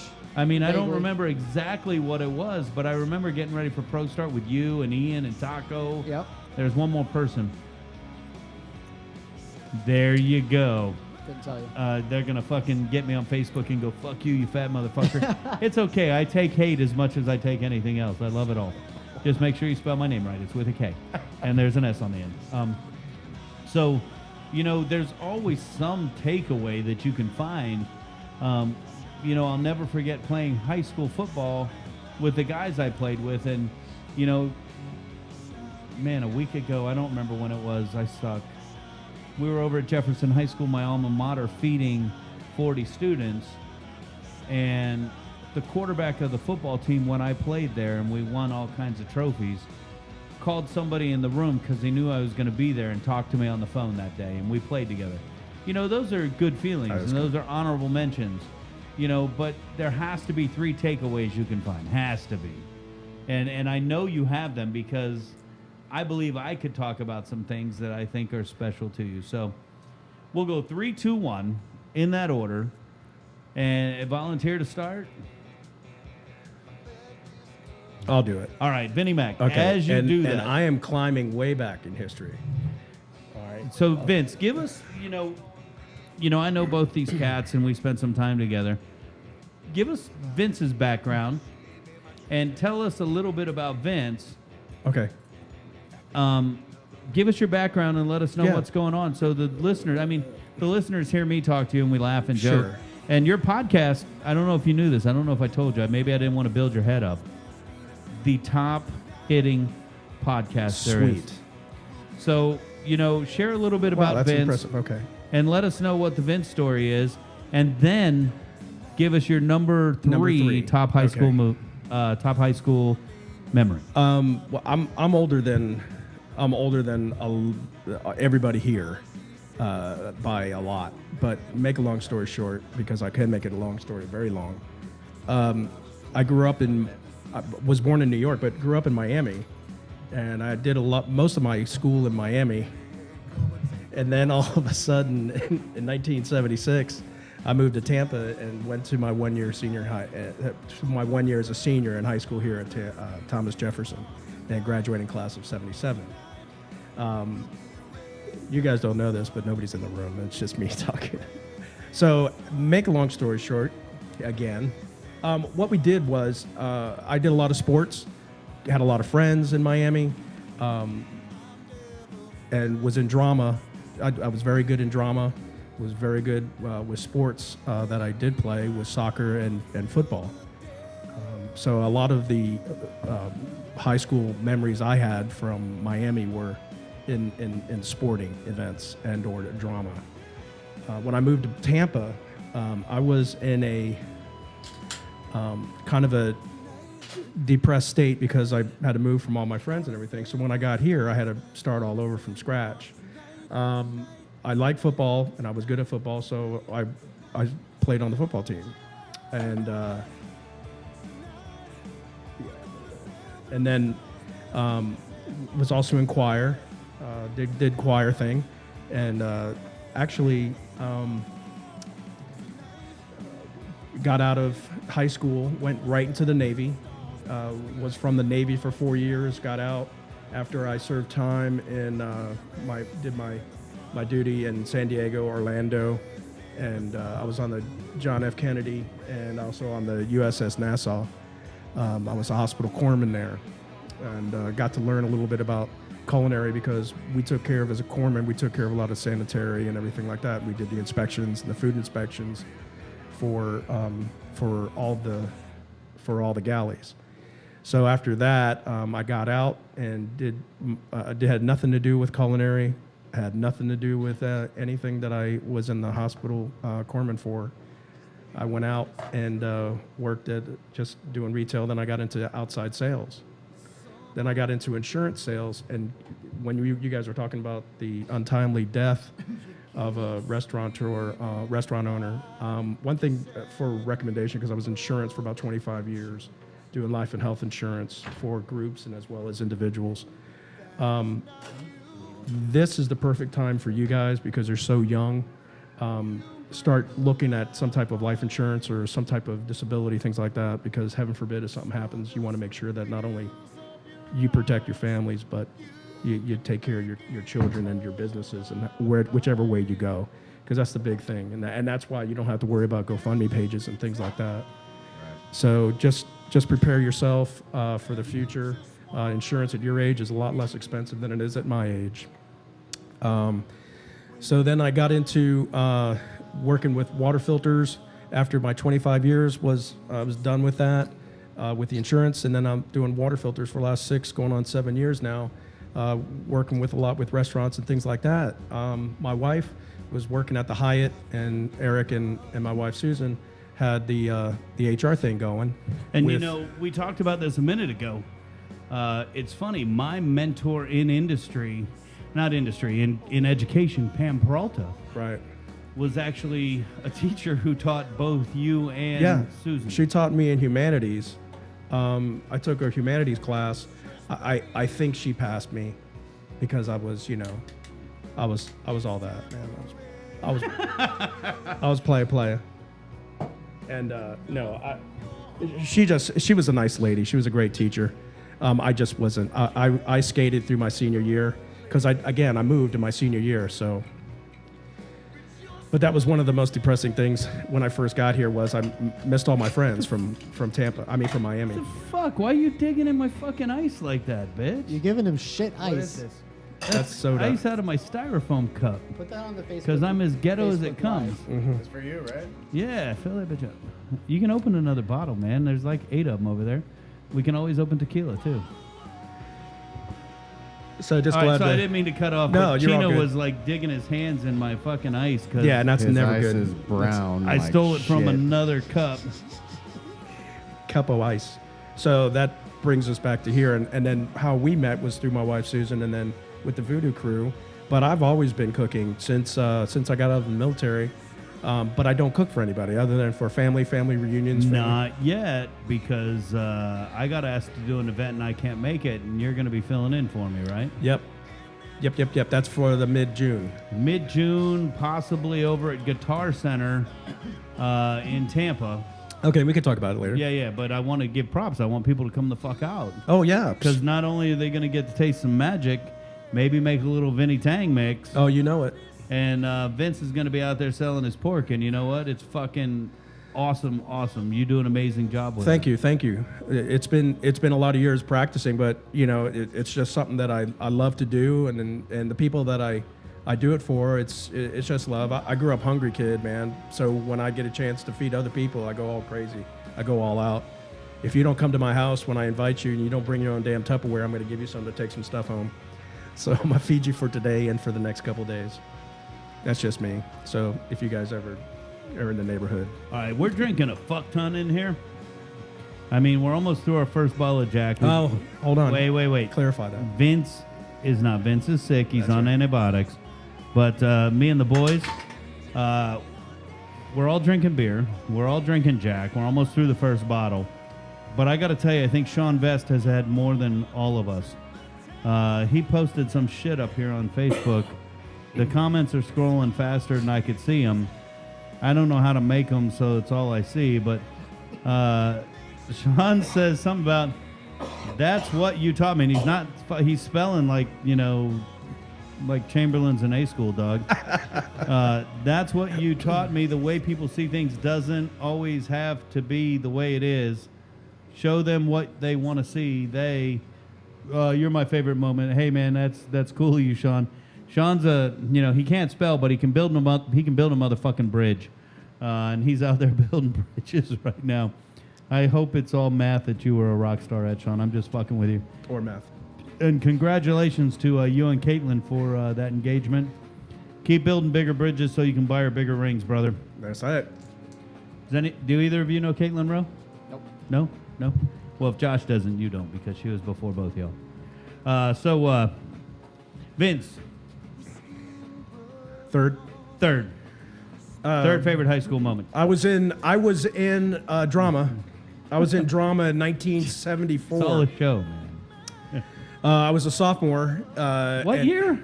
1974, 75. Neither of you were born, right? No, I don't. You weren't either. I was don't 4. think. Oh, you were 4. Okay.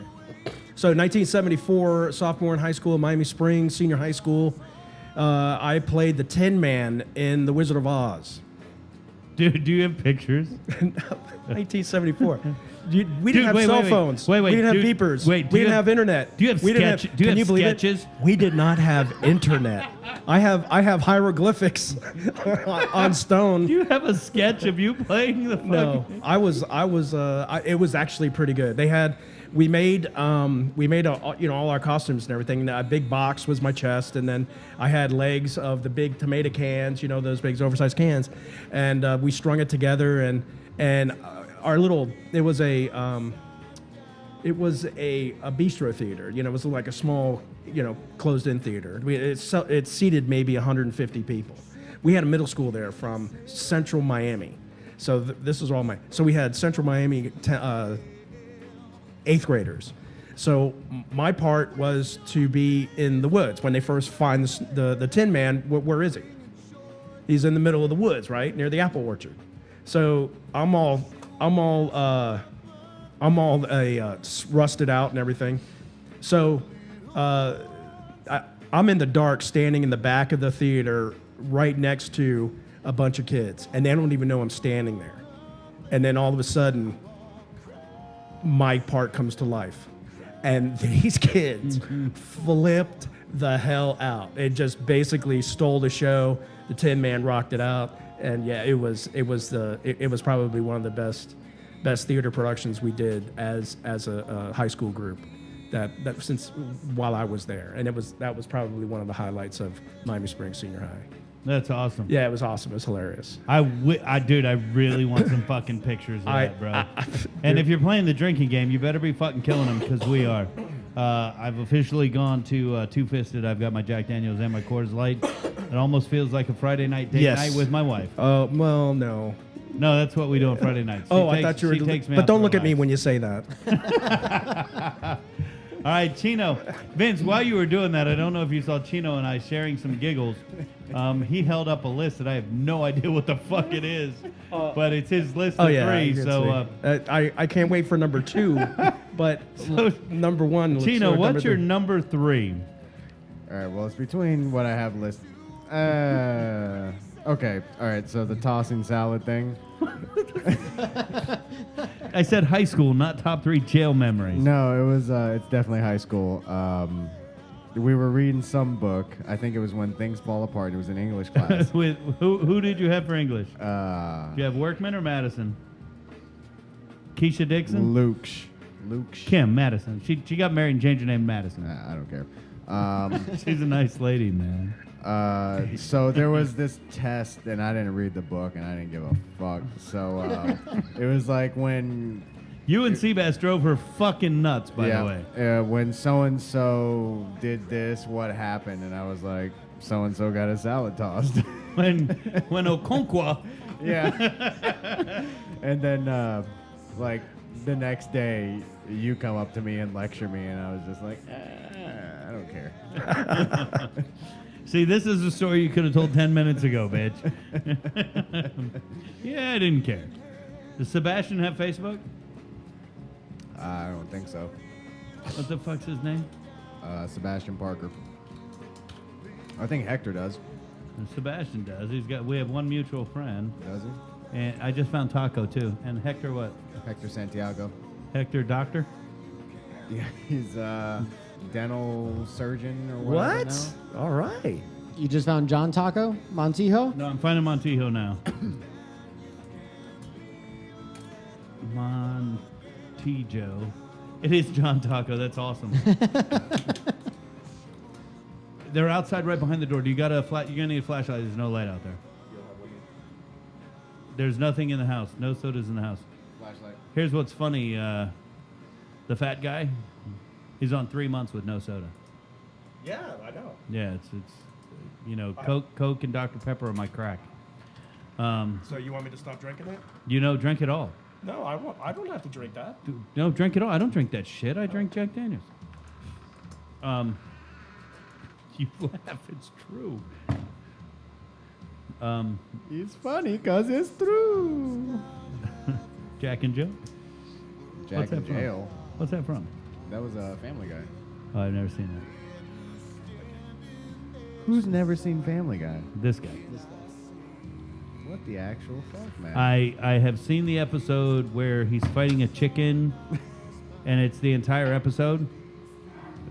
Only because my brother was at the house. My brother can tell you every episode of Family Guy, and it's fucking annoying. He's like, dude, did you see the episode where Kiss was on? No.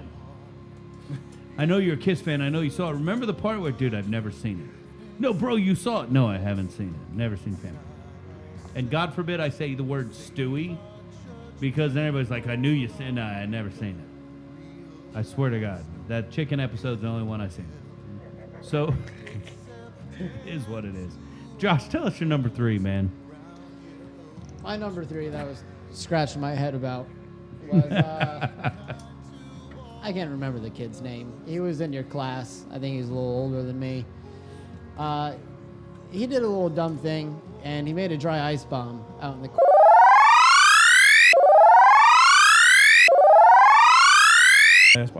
So, wait, we got to really paint now, the picture. Now we're gonna get the 'cause this FBI is- watching your podcast. Yeah, this is post 9/11. I don't know what the fuck's going on. You know I suck with dates and times, right? When was Columbine? When? 99. When was 9/11? 2001. Why are you looking at me like I'm a crack? I said 9/11. I know when September 11th was. 2001. All right, so post Columbine, post 9/11. I've got idiots in my classroom going on the school computers researching how to make dry ice bombs. I'm off site at a competition, and I get a phone call. Hey, is student X with you? And I'm like, yes. I don't care what you're doing. This is Pam calling me. I don't care what you're doing, what he's doing. You need to get them and bring them back right now. So I get back, and I don't know what the fuck's going on. They take student X, whose name we won't mention, Right. and they start interviewing him. And I'm like, what the fuck's going on? So They- who was they interviewing them? school district. Okay.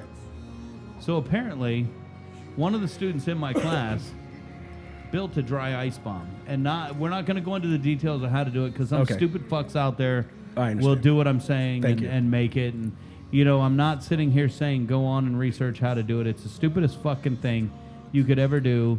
And the student that did it, I know for a fact, regrets doing it. But they did it, and they did it in the garden of the culinary program that I ran, and you could hear it all across the school. And he ended up being taken out in handcuffs and just In that little atrium? yeah, and possibly, you know, at that time, you know, he's killing it right now, and we won't go into where I'm just so you know, I'm going to door slam his name, so it doesn't matter that you said his name, but we're going to door slam it, which means I'm going to put a sound effect over his name. He's killing it. He's working for a huge outfit, doing amazing things, and but yeah, that was a fucking very memorable fucking thing. The guy fucking created a dry ice bomb. And that was your gig? That was your third? Yeah, yeah, Holy cow. stuck with me. I think I was in the lunchroom. and you could hear it. It's a bomb going off. Yeah, it's literally a bomb. Yeah, I was like checked That out. is I was crazy. I was checked out for a minute because I was making notes on where Where it was. where to insert the door slam. But dude, that was like some crazy shit. Sean just posted up 2001. I don't know what the fuck that means. I think That's 9/11. oh, he's listening and chiming in. Sean, why don't you just punch in on my screen? I'll bring you up live and you can be part of the show. There you are. Let me see if I can bring you on screen. The remote. Bring you on camera. Where are you at right now, Sean? You're now. Are you up on the screen? I typed to put you on. What the fuck? Let me try again. Bring them on camera. Trying to bring you on. It says we're adding you, Sean. You gotta accept it. You dumb motherfucker. Push accept. And if you're at home, that was technically a fuck. Kick back that drink. So while they're doing, I'm gonna put my number 3 right out there, and I've got to switch around here and come over to. Oh, what the fuck? My screen changed. Come over here to the computer because as I do this, I'm going to need to switch. My number 3 moment in high school, and Chino, much like you, I fucking hated high school. I hated high school to the fact that I went to summer school in order to graduate early because my parents never in a million years would have let me drop out. So, to find a top 3 in high school, it's kind of tough, but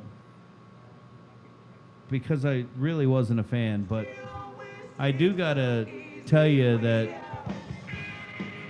these guys here were a major part of my high school career, and I say I played football and we did really well, but it was in high school that I met the guys who eventually formed Split Image. Jose Charuca, who to this day is part of the VooDoo crew. Chemo Gray, still keep in touch with. Scott Daly, still keep in touch with. Jay Pines, who's passed away. And Tony DiCarlo, who is still in touch with up until a couple years ago. We put out 2 records, played all over Tampa Bay, having a blast. And, you know, when you look at your life and you figure you're 40 whatever fucking years old, and you think high school's only 4 years of that, that's less than 10% of my life. And I even left early, so I didn't spend the whole time there. It's funny to think how I'm still listening to Split Image music, still playing it on our podcast.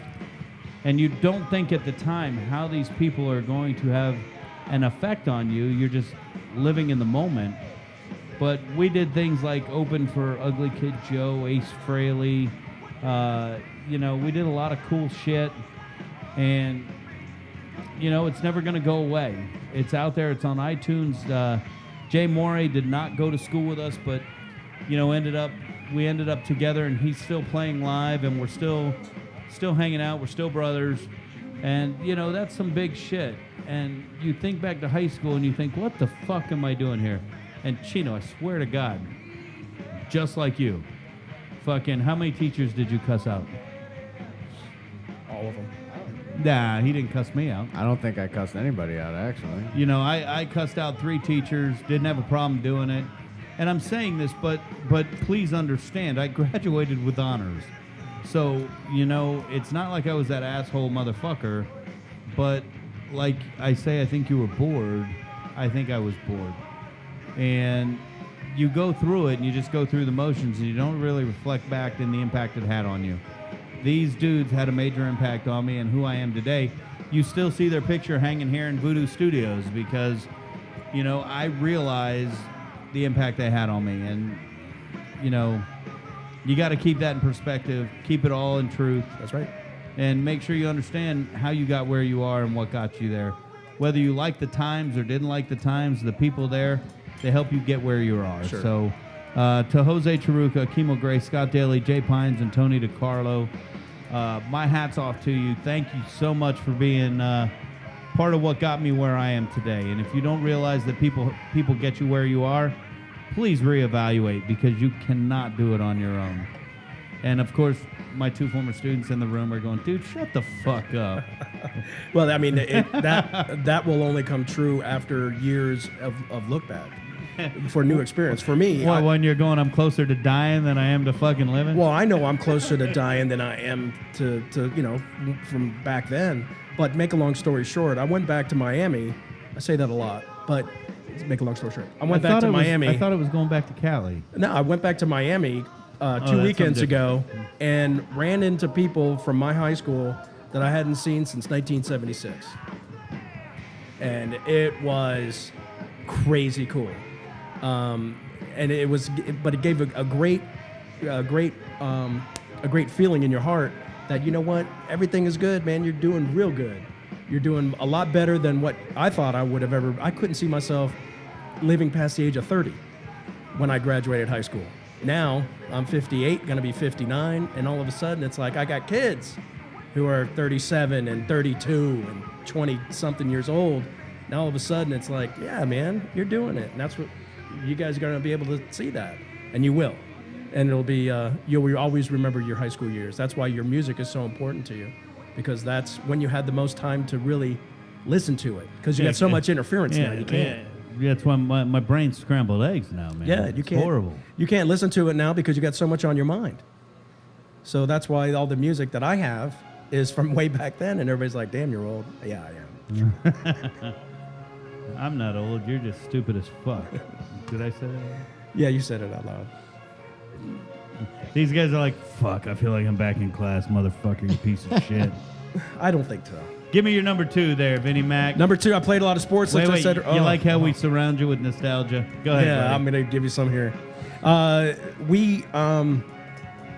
Soccer was a big thing in Miami, which, based on Latin community. I played goalie in soccer. I played fullback goalie, but no, this isn't going to come to a surprise to anybody that knows us. I mean, everybody looks at me and goes, "Dude, what are you, 6'7", 240?" Why are you laughing, Yeah. Vince? Yeah, you're 6'7", 240. Exactly. On that Vespa. What would... Did we talk about that on the Yeah, podcast? we did. Yeah, we did. So- Groofa sandwich. So the Groofa sandwich, That's my right. boy Bill. How big were you in high school, Vince? I was 5'6", 145 pounds. I went in the Navy, Wait. So you were playing Yeah. goalie at 5'6". 5'6", 145 pounds. That's why my nose looks like it does. And I was playing goalie, which I'm probably the smallest goalie in all of Miami-Dade County. And all of a sudden, I made this fantastic save over the goalpost save. Everybody went nuts. Wait. Yeah. It was over the. If it was over the goal post, I had to did you jump really up. need to save it? I had to jump up. No, I had to jump up and push the ball over the goal. Chino's laughing by the way. He knew. He knew what I was talking. And so I pushed the ball over the goal, saved the game, and everybody went nuts. And so that was probably player of the week for my school, and that was about where I peaked in sports. That was it. The one save. Yeah, the one save, which was a great save. It was a great save. I had everybody, even the alumni. It was alumni game, so we had all the alumni from the state finals and everything that we played. And we were a good soccer team. We went to Canada. We toured all over, and that was a pretty cool moment to see everybody jumping on that bandwagon. And then I smoked some weed, and that was the end of it. So we were good. What the fuck? Where the fuck that come from? 1976. So. Chino, just to keep things moving. Chino, number 2 moment. Number 2, I would have to say, so we had, I don't remember who it was for, but we had this party and you let us, design all of it, design the menu, and we do whatever the fuck we want. And so we were expecting like 100 people and only like 40 showed up, right? And I remember, so we had alligator, we had fried alligator, and you and I were talking about how it's just white trash. So, Wait. All right, I'm going to come back to it, but go ahead. so you have me, because I guess I was like the leader of whatever. I mean, I know I'm the only person out of that class now that's still in industry. Wait, just so you know, I truly hope that everybody felt like they were my favorite. But you really will. Not really, everybody. Yeah, whatever. But so you have me up there. I'm introducing everybody by first and last name, and I'm sitting in front of 40 people just talking. And Dude, you know what that event was? no, I don't. I know exactly what it was. This is how fucked up my brain is. That was a Florida Restaurant Association meeting that we had on campus. So they were all restaurateurs. So go ahead, continue. Okay. My apologies. And how many people were here? I want to say 40. like 40 or maybe 50. Okay. But I'm just some fucking jit standing in front of a bunch of By people. Jit, he meant Jap. Yeah. And I'm introducing, this is so and so, this is so and so. There was like 20 people that worked on it. Just so you know, this is. He's talking about other students that helped with the event. Right. But you were And lead. so you were lead on it. I guess. I mean, and so we're talking about the food, right? We've got spanakopita, we've got this, we've got, we had ceviche Did we make shooters. the spanakopita? I believe we did. Yeah, that's got the badass. phyllo dough. And then we get to the gator, and I'm like, Why's it got to be gay tour? It was a fucking gator. And then, so I'm going to explain the alligator tail, the fried alligator tail. And I'm like, yeah, fried alligator tail, it's a super what? What happened? Wait. It's a favorite of the South because it took every ounce of my being not to call it white trash. It's white trash food. So I would have to say that was number 2, I guess. That's actually a pretty funny story, man. But, I got to tell you, so politically incorrect. I make no bones about it because, I truly don't think that I care about anybody's race, creed, color, beliefs, religion. I really don't give a shit. I love people, and I really mean that when I say it. Now, don't get me wrong, there's assholes out there. I don't. Yeah, but assholes come in every color, creed, So- male or female. So whether it's in class or out of class, and I don't really mean in class because, I'm 100% professional 100% of the time. That's my number Right. one story, actually. Yeah, we might have to fucking door slam that shit too. But I learned this the other day, and I listened to a lot of podcasts. White trash is a fucking racist term. Do you understand this? Yeah. No, not because we're calling white people white trash. No, I understand. Tell me why. Oh, because of white trash? Yeah. White trash is demeaning. No. Oh, you don't? It's because we're saying the whites are supremacist. We don't even like the bad whites. We call them white trash. Even elevating even more the whites. And I was like, holy shit. Wow. It's like fucked up. It's like my main dude, scrambled eggs. Too much going on up in my brain. But when the chick was fucking saying this, I'm like, she's like, we say white trash. That's just saying you guys don't even like the bad group of your own race that you gave them a fucking trash name. Do you say black trash? Do you say Spanish trash? Do you say Asian trash?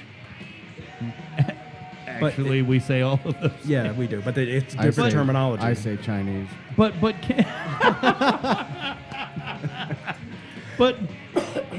I was like totally floored when she said that. Then, and again, these guys who fucking heard this shit for 4 years.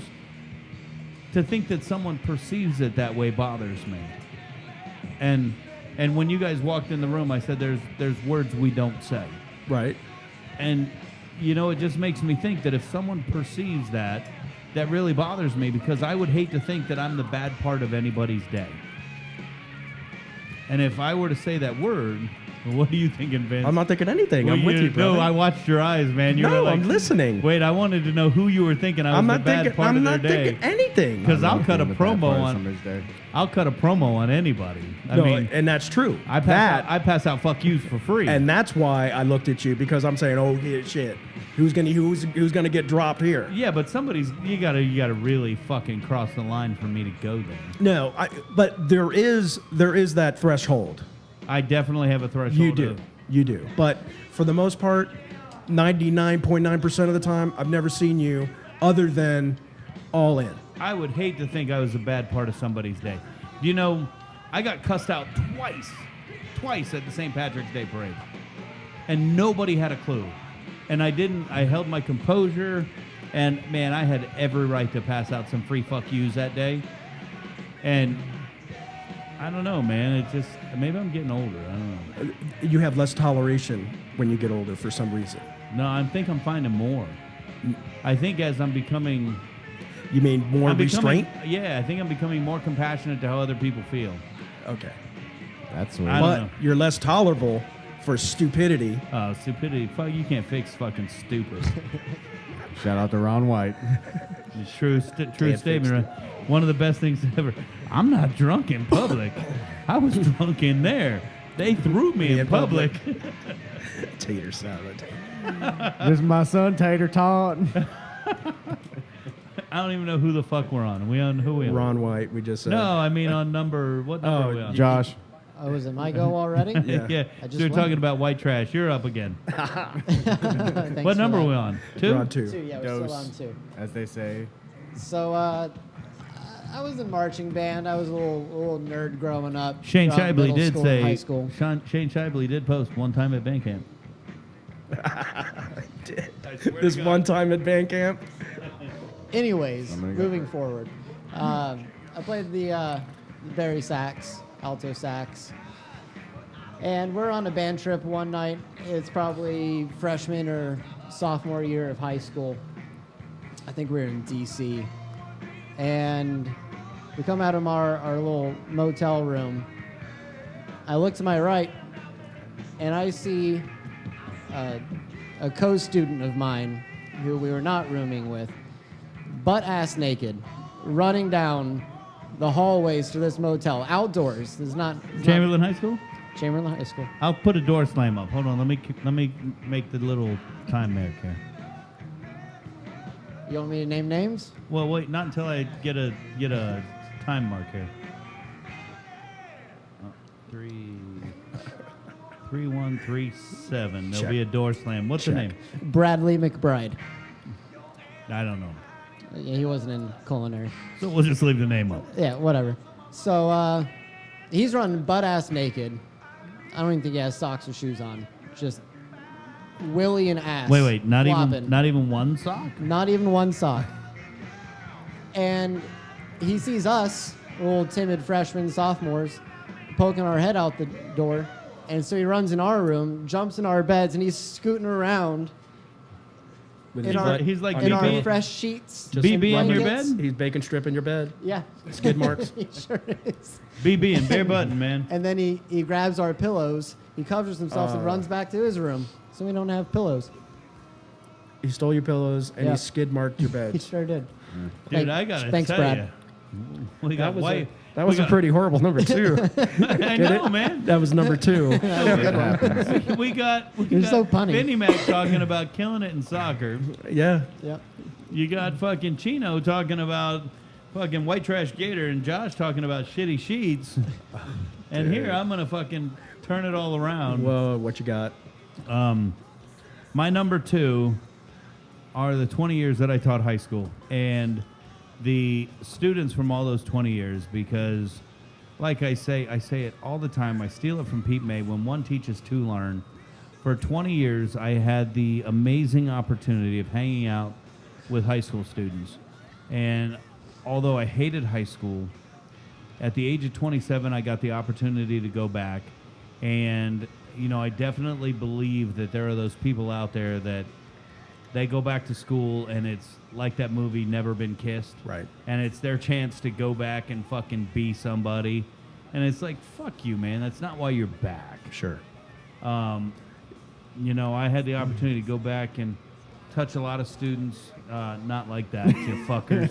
You made an impact. Absolutely. Well, I'd like to think that, but All right, Sandunsky. but most Penn State. importantly, I did not teach at Penn State. I like these guys, man. They're pretty good.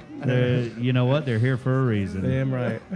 If To you're watching bust- Facebook To Live right bust your now, goons. I'm trying to get some power onto the phone here. So, you know, over 20 years, I've seen quite a bit. That was pretty damn good. I've seen quite a bit. I've had a lot of students pass away for various reasons, and that's tough. Wow. I've seen a lot of students go on to do amazing things. We've got chefs all over Tampa Bay, but we've got them all over the world. We've got teachers all over the world. We've got people working in many different. Raise my hand for a second. Go ahead. And I've met some of your students, some of your previous students. I've met some of them, and not just tonight, but I've met them, and they're great additions to the communities that they're in. Right. And that's a strong point as well, whether it be a culinary or not. As long as they're a positive member in society Right. and doing well and uplifting the people around them, I mean that's a great tribute to you. Why not? And you know, I say all the time, you know, when I'm in the classroom, I say, I'm going to tell you all the good stuff. Ask the students, they're going to tell you the truth. But it is definitely the students that made every classroom I was in, whether it was 1997 at Hillsborough High School, or, you know, my last year at Chamberlain High School. You know, I could tell you students from every class, where they're at, what they're doing.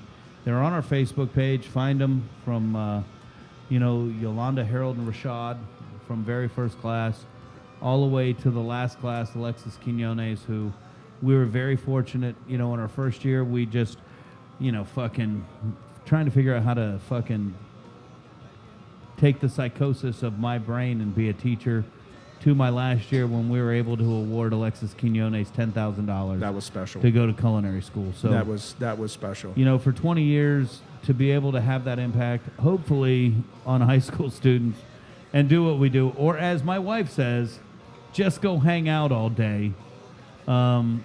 You know, it was definitely a blast. Quit looking at your watch, you fucking Japanese motherfucker. You're here for the long haul. Number ones. It's in 24-hour format if you're curious. So, you know, right here to these two, I'm going to tell them both, thank you for allowing me to be part of your lives. There you And go. that goes out to everybody out there who has ever been in my class. Thank you for allowing me to be part of your life for 1, 2, 3, 4 years. So. That would be number one. That would be my number one. My number But one. I never my bought it. number one will come about in a minute. Give me your number one, Vinnie Mac. All right, my Fucking number. drunk Japanese bitch. Quit dropping shit. I know. I feel like I'm.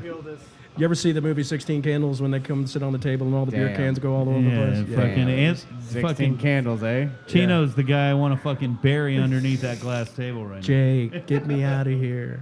Okay, there is a reason why this is my number one.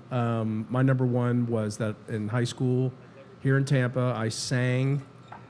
What? Jefferson? Yep, 77 at Curtis Hickson Hall. You guys don't remember that, do you? Curtis No, I know the Hickson. park. Yeah, it There used to be a big an arena. type convention gimmick center. There. And I wasn't born yet. packed house. Fuck you. Because they had multiple, just like USF has multiple graduation nights. They have all different schools hanging out, and through a packed house, I sang our senior class theme song, solo, in front of a packed Curtis Hickson Hall, in front of about 12,000 people, God damn. and George Benson, everything must change. And you can't play it. You know, BMI has kept You can sing it for us, though.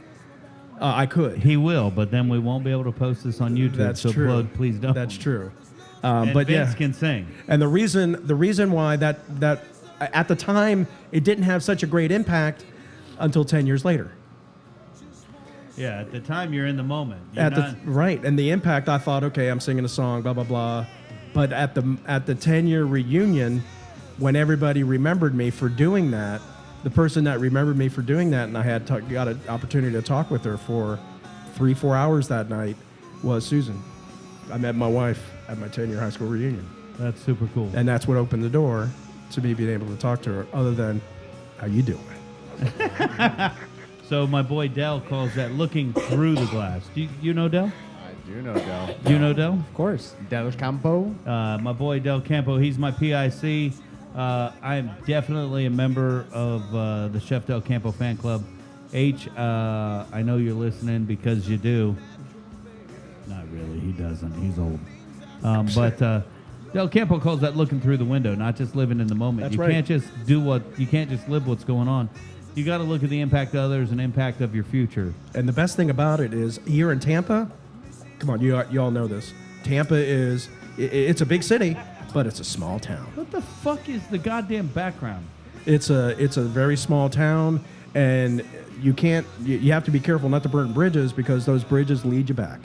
And everything circles back around, and you're going to be seeing the same people over and over, which is great because it's a kind of like a fraternity. Tampa boy, we're going to take care of you. And everybody says, hey, man, you're from Tampa? All right, you're in. So we always try to help everybody who's from Tampa, and I always do. But Yeah, I've not met a whole lot of native tampons. You got a most of them full-blooded from tampon north. right here. I'm a tampon. I'm one of Two the of few. them. Two right here. Everyone Yeah. gets the hell Everybody's out. from up north. yeah, That's very cool. Disgusting. And I'm going to apologize for my little flash out there. I think I don't know if I'm ADD, autistic, or whatever. I'm hearing some background sound and it's driving me absolutely fucking bonkers. Does anybody else hear it? no, I heard a laughter a second ago. Yeah, what was that? I don't know. Well, I think that's the schizophrenia. no, I don't know what it is. It's driving me fucking nuts, though. That, Yeah, you hear that? yeah. I hear somebody talking. There we go. I took care of it. Did you hang up your phone? No. The fucking computer's on and it's got a 3-second delay. Oh, so that's what it is. So I had to mute the fucking goddamn computer because I was going absolutely bonkers. Chino, number one, baby. Well, Can I ask you a question? yeah, Is it sea bass? sometimes. Number one for me has got to be I was dating a girl in high school. Can I ask her name? Nope. And then Can I ask his name? You can guess. You can guess. You can't get a guy pregnant. And You can try. you can try, but I wasn't. Thank you for that. I'm like so fucking lost. These two just totally destroyed his number. So I was actually at competition in Orlando for Garnier, I believe. And she had cheated on me. Your girlfriend. Yeah. And she calls me and says, I think I'm pregnant. Culinary, not culinary. Culinary. And I say, take me to fucking Maury. You're such a fucking idiot. I'll see your ass on the 4 o'clock show, bitch. And she wasn't pregnant. She was just... So you are not the father. Yeah, she was just somebody... Yeah. She just couldn't understand normal talk. Well, that is a good thing. Actually, that is a good thing to be able to walk away from high school with no kids. Yeah, I think that's a good thing not to walk around with. You know, if you say it out loud into the mic, it really takes away from the purpose of me writing it on paper. So we'll move right over to Josh. Last name? Josh, we're up to you. So my story, number one, this one revolves around you. So you might need some door slams. I never would have guessed that name. So Sorry, I'll share some stuff off air with you. Go ahead, Josh. this one concerns you. Wait. Oh, well, it doesn't matter. I can edit the fuck out of whatever I want. So I'm go sure ahead. you might. Can I tell you a story before you do that? Sure, yeah. Go ahead and interrupt. That's cool. No, this is nothing to do with the top three. Yeah, I'm gonna wait because I still work for the district. Go ahead. So, I'll tell you that story off air too. I don't even remember the build up Me neither. to how this happened, but I have this very vivid memory of you holding a student down on the floor. Eating the- the tile? Yep. Yeah, that is exact.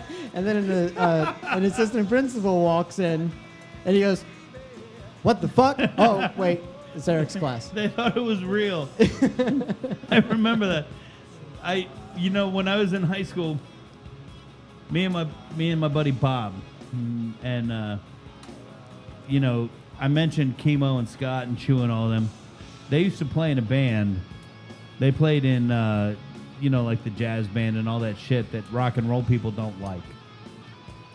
And Bob and I played in a rock and roll band, and we played we thought we played. We didn't do a goddamn thing. We played heavier music. And Bob would talk shit, and I'd talk shit, and he's like, "Bro, I'll so make you eat the fucking carpet right now." And it was like, you just fucking throw somebody down, make them eat the carpet. So, I don't remember who it was. I do. Who was? No, it wasn't. Yeah, it was. Door fucking slam coming. Hold on. Nothing. Door slam coming. You're gonna Yeah, wanna we'll edit just that one out. fucking goddamn door slams because I still work for the district, you fucks. You're the one that shoved the floor tile in his mouth. So I said, "Dude, I will so make you eat the tile." And I go, "Say I won't." And what'd he say? You won't. And did I? You did. And then an assistant principal walks in the room, and he thought that I was like trying to restrain a student for real. And we were just fucking around. There's so many stories like that. H, you're part of a lot of those stories, and we won't talk about them here on air because you guys know H is like paranoid. So here's a honest to God true H story, and you guys will appreciate this because you know H. When H first started, what the fuck? It started again. God damn it. When H first started, we had a parent booster meeting. You guys know Max Levin? Yep. I know. So Max's mom is on the board. Ian's mom's on the board. I just ran into Max a couple days ago at the park. I can't wait to see Max. I just saw he's back in town. So, Max's mom's on the board, Ian's mom's on the board, and a couple other people.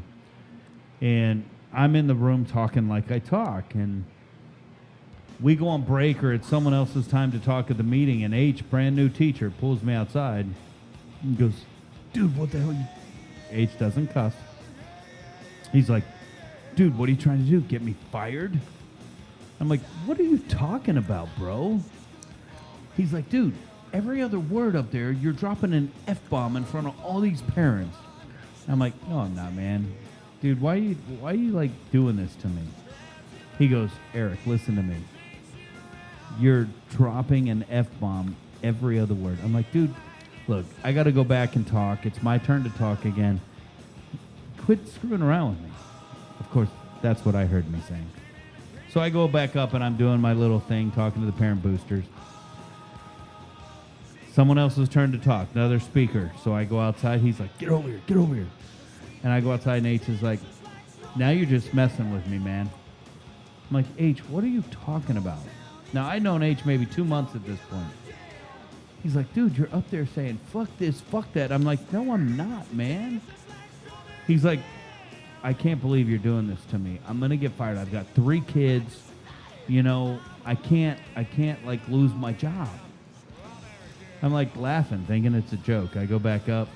Meeting's over. H and I are standing there. I go, hey, Pat, come here. That's Max's mom. Pat, H is telling me that I'm up there going, fuck this, fuck that, fuck this, fuck this, fuck, fuck, fuck, fuck, fuck. And he thinks he's going to lose his job. Well, you are up there saying fuck every other word, Eric. And I'm like, no, I'm not. She goes, Eric, really? Every other word you say is fuck. It doesn't matter what you're talking about. It's fuck this, fuck that, fuck, fuck, fuck. And I'm like, Pat, you're kidding me, right? She goes, no, I'm not kidding you. But it's okay. We know what you do for children and we love you. So it doesn't matter. And H looks at me and he goes, and he shakes his head and walks away. And I'm like, oh, well, I don't know what else to be. I can only be me, man. And apparently I do something right. So, all right. So that's pretty funny, Joe. Fucking, you made me remember that. Fucking, and we definitely got to door slam that. So I got to tell you my number one. And what's wrong? Did you get your number one? Yeah, He that was did. it. Oh, Me okay. holding the guy down on the tile. With the tile. Yep. And the assistant principal coming in. And, you know, you got the fucking 2 hard asses here that work in industry going, fuck, you held a guy down, and white trash gator. Wow. You know, Those I got are just the fond memories. So harsh. you know, I'm glad I could have that impact on you both. Fuck off. So John Berger just joined. Any messages for John Berger? I fucking love you, John. John, Chino says he loves you, and I'm talking into the mic like you can hear that. Junior or senior? Junior. Oh, yeah. All right. Well, I love him and I love his dad. And your dad. Hashtag bring back Cool Mo's. Hashtag bring back Cool Mo. Did they close? Yeah, a long time ago. He sold it. Wow. And then it just gone. Well, I mean... Now it's just Mo's. It's definitely not yeah, fucking cool I mean, anymore. We went there. I was there literally every day. Sebastian and I went there every day. And we hang out with John, man. You know, senior. We'd sit there and talk. We'd shoot the Wait. shit. John Berger is, just so you know, junior. Yeah. So just call John Berger senior. Senior. Okay, well, senior. And then we had Andrew, and there was... Who the fuck's Drew? you know Andrew? He was the white dude that's not John That's not Jr. John. There was Andrew. John Berger, type and tell me who the fuck Andrew is. And there was Danielle, Who the fuck's Danielle? the only female that worked there besides Leah. Someone else worked there? Yep. And we would go up there every day. No, You were there every fucking goddamn day. I was there every day. Actually, John let us run a tab. Oh, no. So Seabass and I would... I mean, Oh, Andrew is the like dorky ass white dude that worked yeah, there. yeah, with glasses and... Yeah. I know who Andrew is. I don't have to type you anymore, John. Yeah, Sergio Chanquin just joined. we... Sergio. Sergio. You know Sergio. I think I know Sergio. Guatemalan that worked hula for a while. Now he owns his own sushi place.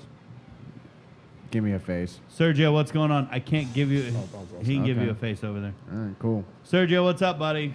You and I got to chat, man. You and I got to chat. I need some tuna. Maybe I'll come in tomorrow. You open tomorrow? Sergio, if you're open tomorrow, text me. Let me know. I'll bring the girls in. John Jr. and Senior, either way, cafe con leche and a Cuban huevos. The Cuban there. You know, I used to joke, you know, where else can you get a fresh tuna salad sandwich? And everybody's like, what the fuck do you mean a fresh tuna salad? Well, he'd open the can when you ordered it. Dude, if you have not, you walk into Cool Mo's and you're sitting there and you don't want to leave, and John Berger is the reason why. Yeah. I mean, just amazing fucking, guy. Yeah, I mean, I fucking love him, man. All the stories, the advice. He was a great father figure. I mean, not was. He's, you know. Is. I talk to him ever so often, you know. you know what? Let's get John Berger and John Berger in the room. Double burger. Don't be cheesy. Vote for burger. I don't know if he's still on. He hasn't replied. Fuck you, John Berger. Reply to our comments that we're putting up, you bitch. I know you're working at some hoity-toity hotel, even though I have not been there yet. You fuck. I love you, though, brother. You know, John Berger used to make the most subtle, best jokes ever. Dad jokes. Yeah, the best. No. I'm going to share a John Berger story here that most people don't know. So, John Berger, they're Jewish. The family's Jewish. Reformed. Right. But I'll either tell you way. a story about that. But either way. So, the AC is out in culinary. I mean, like, out. And the AC unit on the roof is fucked up, and the district is telling me, well, you know, it's going to take so many weeks to get the part shipped from Texas.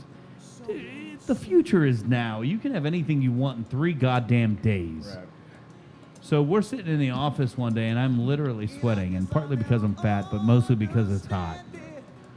And I mean, anybody that knows me will be talking, and an ADD moment will slip in, and I'll be like, God, it's fucking hot in here.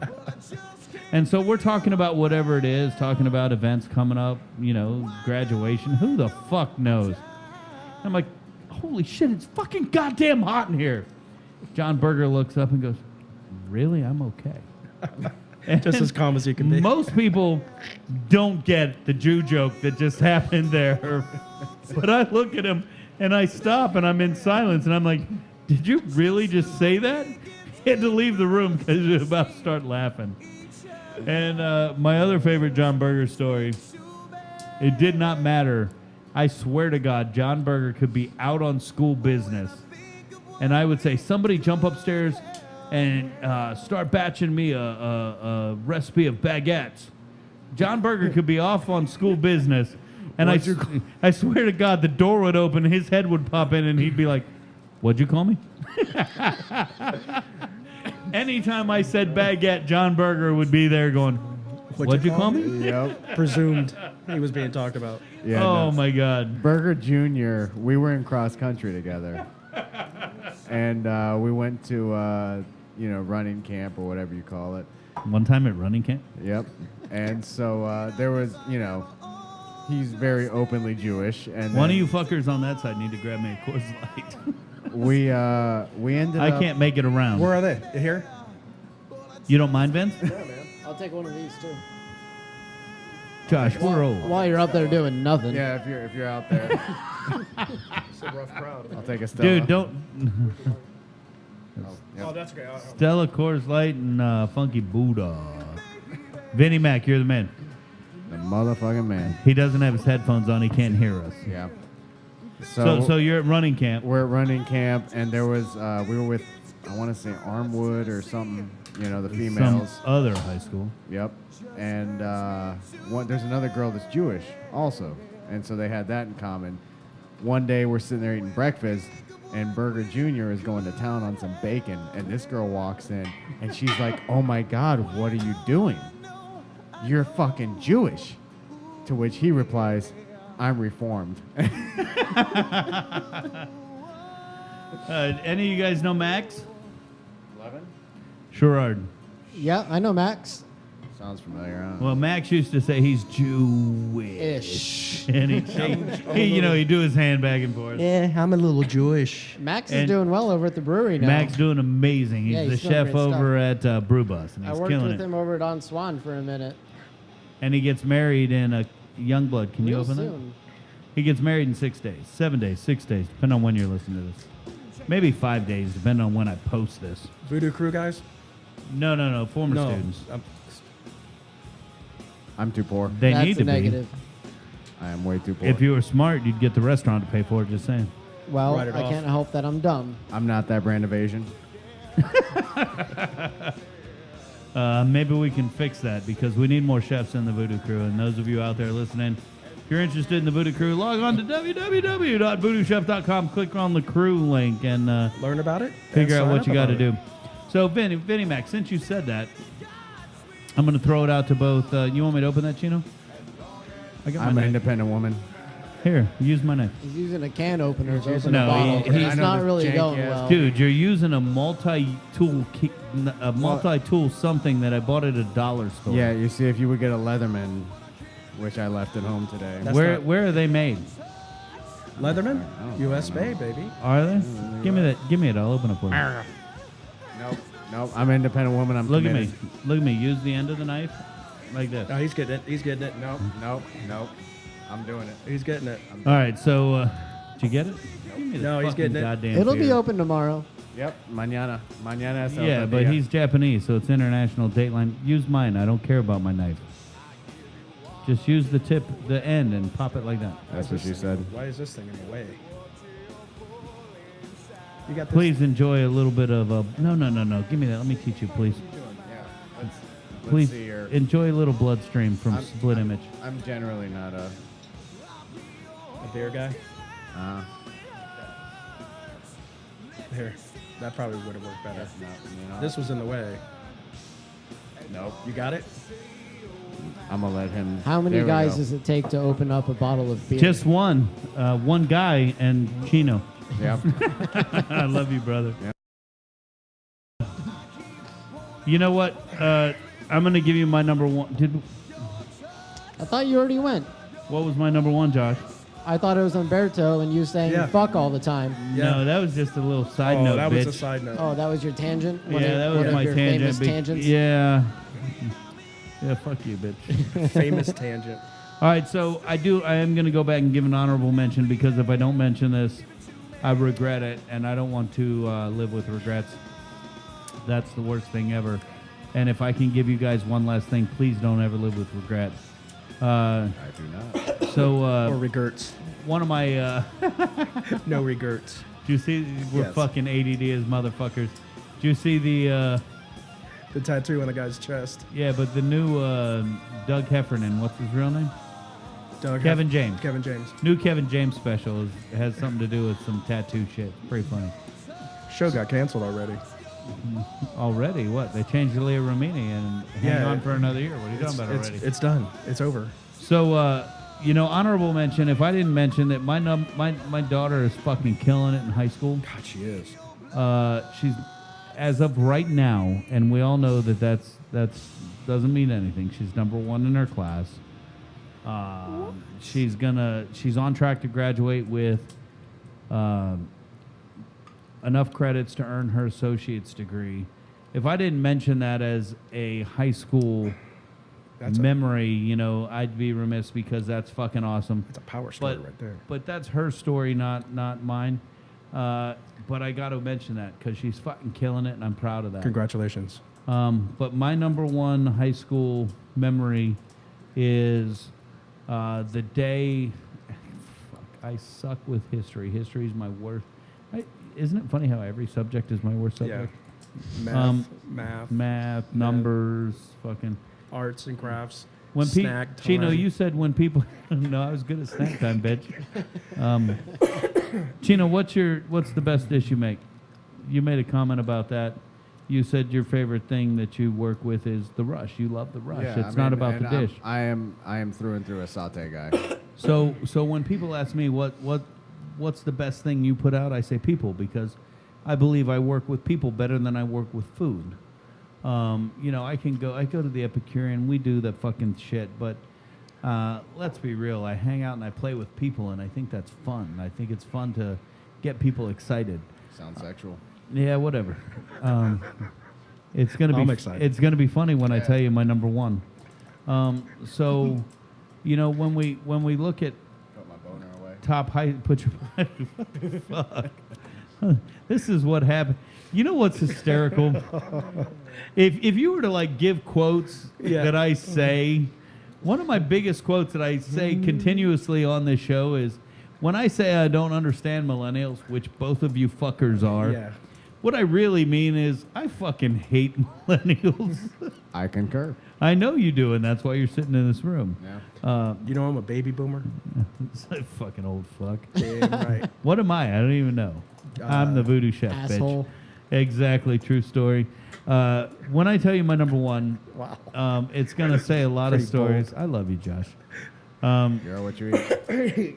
So, my number one high school memory, I believe it was the Space Shuttle Columbia? Challenger. Challenger or Columbia? Which one blew up first? Does it matter? It doesn't matter, but it was 1996. I was sitting in algebra class with Mr. Bullness. 96? And Or no, 86? 86. Again, we're going to numbers. I'm helping you. I'm helping you. 1986. It's just a right. decade off. Yeah. Exactly, not much. I actually wrote 1996 on a My check son the other day. Anthony. My son Anthony Isn't wasn't that- born yet. Isn't that funny? I wrote 1996 on a check the other day. This is over 32 years ago. So Olga Barnes just joined us, and this is the first podcast in a long time that Shake Washington has not joined us. Shake. So let's go back to my number one. 1986, sitting in algebra class, the Space Shuttle Challenger blew up. And the reason I remember that algebra class has nothing to do with the Space Shuttle Challenger blowing up, but it was where I met my wife in 1986. I met my wife sitting in algebra class, and we've been together ever since. That's And, fantastic. that is my number one high school memory from, walking her to the door as she left to go to the bus to go home as I went to football practice, I'm in PE, she's in driver's ed, and, taking 5 minutes to hang out with her before she got in the car to go drive, to sitting in our house now and reminiscing about that. That is my number one high school memory. And without high school, I would not be sitting here today the man I am, because I could not be that guy without who she is, and she supports me in everything I do.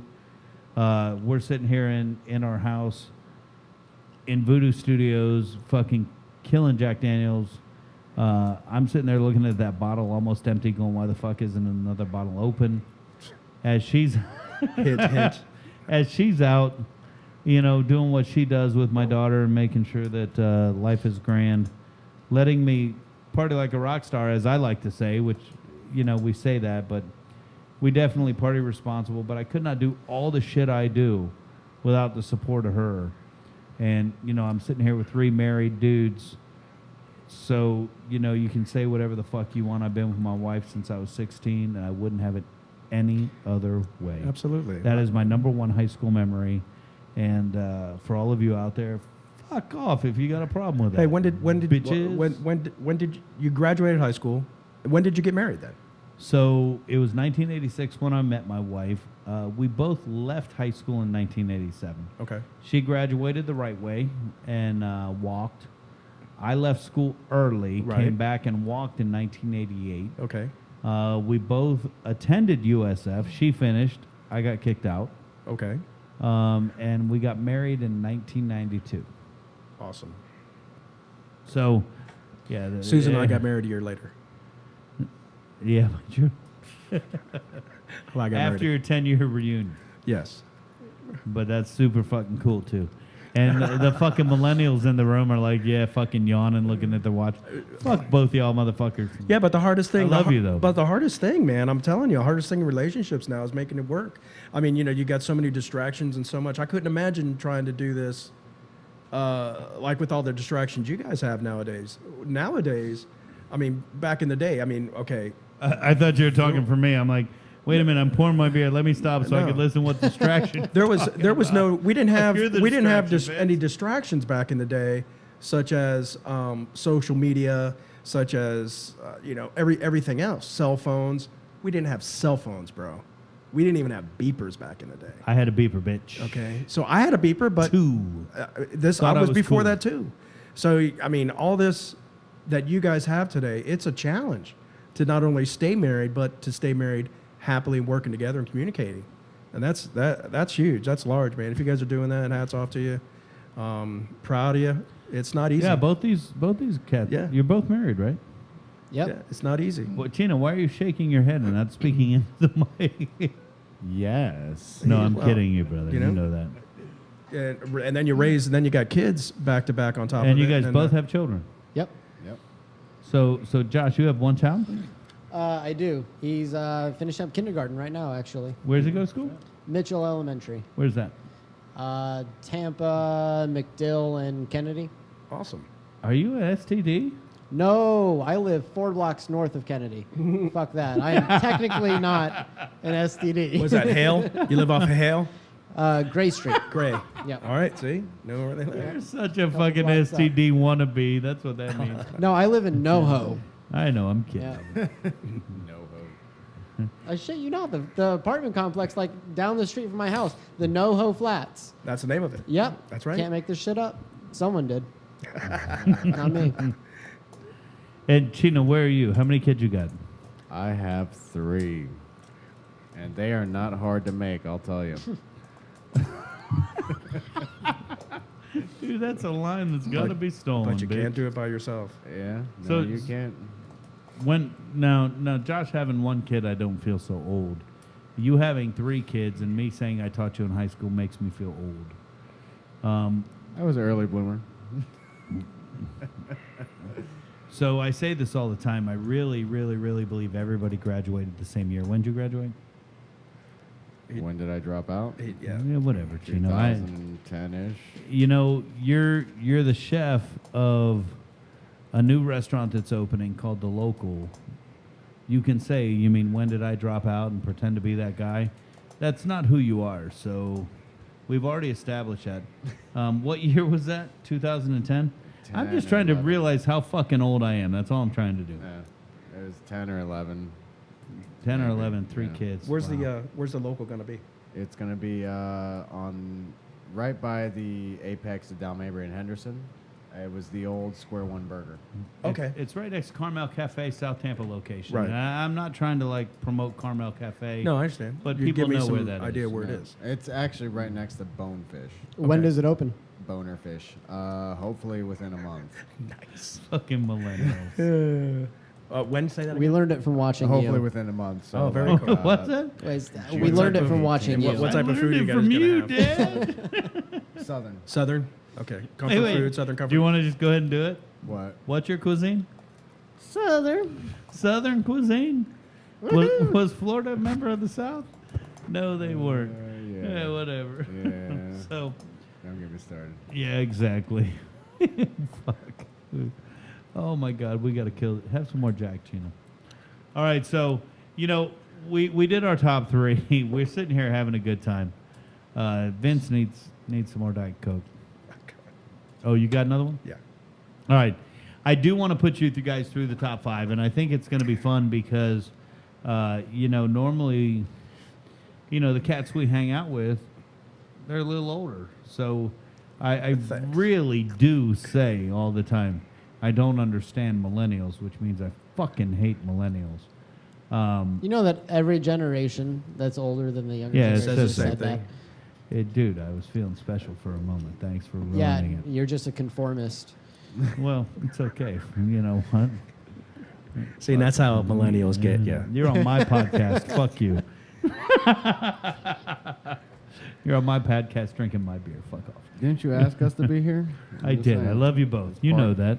I wouldn't have asked you if I Better give didn't. us fucking beer. If I didn't want the bullshit. What'd you say? Better give us fucking beer. I've got jerky for you too. Make sure we take that. Ooh, That's jerky. dirty. Yeah, it is. It is. What's funny? It is dirty. It's dirty jerky. All right, so let's play top 5. Let's play our final 5. What are the rules? What the What does fuck that happened to mean? the goddamn music? No, it's pretty simple. He just asked you what your I asked you 5 stupid as fuck questions. off the board, man. It'll be easy to answer. from favorite food to, I don't know, whatever else. So, this has a lot of merit in my life. I said I don't. Let's do our final. Oh, I lied because the music reminded me. I want to go into a little kitchen bitchin'. Oh. You know, we talk about this every now and again. When we first started, I had to stop doing Kitchen Bitchin'. Kitchen Bitchin' was a segment on every show. And I actually had somebody write in and talk about wiping their ass with a tortilla and making a quesadilla for their boss and serving it. Seriously? I swear to God. And so I stopped Kitchen Bitchin'. But he thought it was delicious. They did. They said It tasted a little earthy. They came back and said, "Oh my God, this is the best quesadilla I ever had." I mean, this is an actual true story. If you go back, it's got to be episode 1 or 2 because it was like It's a little heavy on the cumin. it was like, yeah, we're stopping doing this shit. But I'm a big fan of the movie Waiting. You know, so let's take it from a different angle. You know, I talk about Anthony with Chino because Chino works for Anthony. Anthony was my mentor. Some of my buddies, they left working for Anthony and went to another restaurant, and the restaurant was busy as shit. I don't know what happened. A Bucks game ended, and they just got nailed. Slammed. And the ticket machine starts going and going and going. And for those of you out there who aren't in industry, the sound of a ticket machine is something you have fucking goddamn nightmares It's a about. Haunts you. Yep, That's a cringe. I still hear the ghost printer. So Sounds like Chili's. the machine was going off the chart. And it actually, you know, it hit the floor and then it took a break. So they pulled the tickets and they started placing it. And then it fucking started going again. So they had 2 rounds of tickets that went all the way to the floor. They walked up to the front bar, they poured a pitcher of beer and walked out back and just sat on the back dock and we're having a beer. And the GM comes out and goes, "What the fuck are you guys doing?" He's like, "Dude, we're having a fucking goddamn beer." "Fuck y'all are fired." "All right, we'll fucking leave." And he's like, No. Please, come in and cook. We got all these tickets. So, you know, they went outside, they had a beer, and they're like, "Dude, let's just go fucking knock this out." They went and knocked out. I don't want a kitchen bitchin' story like from the movie Waiting, you know, where they're scratching their head and let's add a little seasoned salt. You know, we've all heard those stories and we've been there and done that. Tell me a story when you've been weeded as fuck and you just thought you were never, ever going to get out of the weeds, whether it's that Sunday brunch at Dat's or, you know, that 450 catering. Give me a real quick, you know, I thought I was done, but then we pulled it out, and I had a feeling of reward. Whether it was Teddy McNuggets, who couldn't handle working 20 nuggets at a time, but once he finally got the hang of it, he had that sense of pride. Give me that pride moment where you know you thought the night was over, and you were kitchen bitching. You're in there going, "Fuck this shit," but you pulled it out, and you thought it was a win. And "I Need Your Pain" is the big music that sums that up. I need your pain. I need the pain in restaurants. Because God knows, once you're in, you can never get out. So, Josh, hit me up, man. Give me "I Need Your Pain." So I'm going to do that, but not that. I can't give you the happy ending that It's you all want. good. So I was working. Wait. Wait. Please don't ever offer me Did we get that a happy ending All right, again. mark that. To be clear, I said I can't give you that. Please don't Yes, you ever did. offer. So we were in the shits, and I think I was working. He's talking pantry about and being desserts. in the shits Yeah. and offering me a happy ending. Yeah, Fucking. I can see your sick boner from here. bastard. Don't even give me that. Anyways, 2 hands. so we're shitting ourselves, and it's been weeded for probably a couple hours. We got a big rush of tickets. I mean, we're letting them hang to the floor before we even take them off the machine and put them in the rail. The guy working next to me, we're working pantry and desserts, so we're doing a lot of the appetizers, tossing salads, making desserts. And he takes the creme brulee torch, and he lights all of the tickets on What? the rail on fire. This is, I shit you not, this is an open kitchen. Everybody's watching this. Everyone is watching. Holy cow. He lights all of them on fire. And who was this? I think his name's I mean, no, Cody? not names, but what was his title? What was his job? Oh, I don't know. He was fucking another line cook. Yeah, he was Okay. just another grunt next to me. Lights all of them Official on fire. title? Douchebag. Douchebag. Kitchen Good bitch. Lord. Sets the torch Kitchen down. bitch. Sets the torch down. Still burning. Leaves. And walks out. His apron was on the bottom of the line. Isn't that He was Hell's gone. Kitchen right there?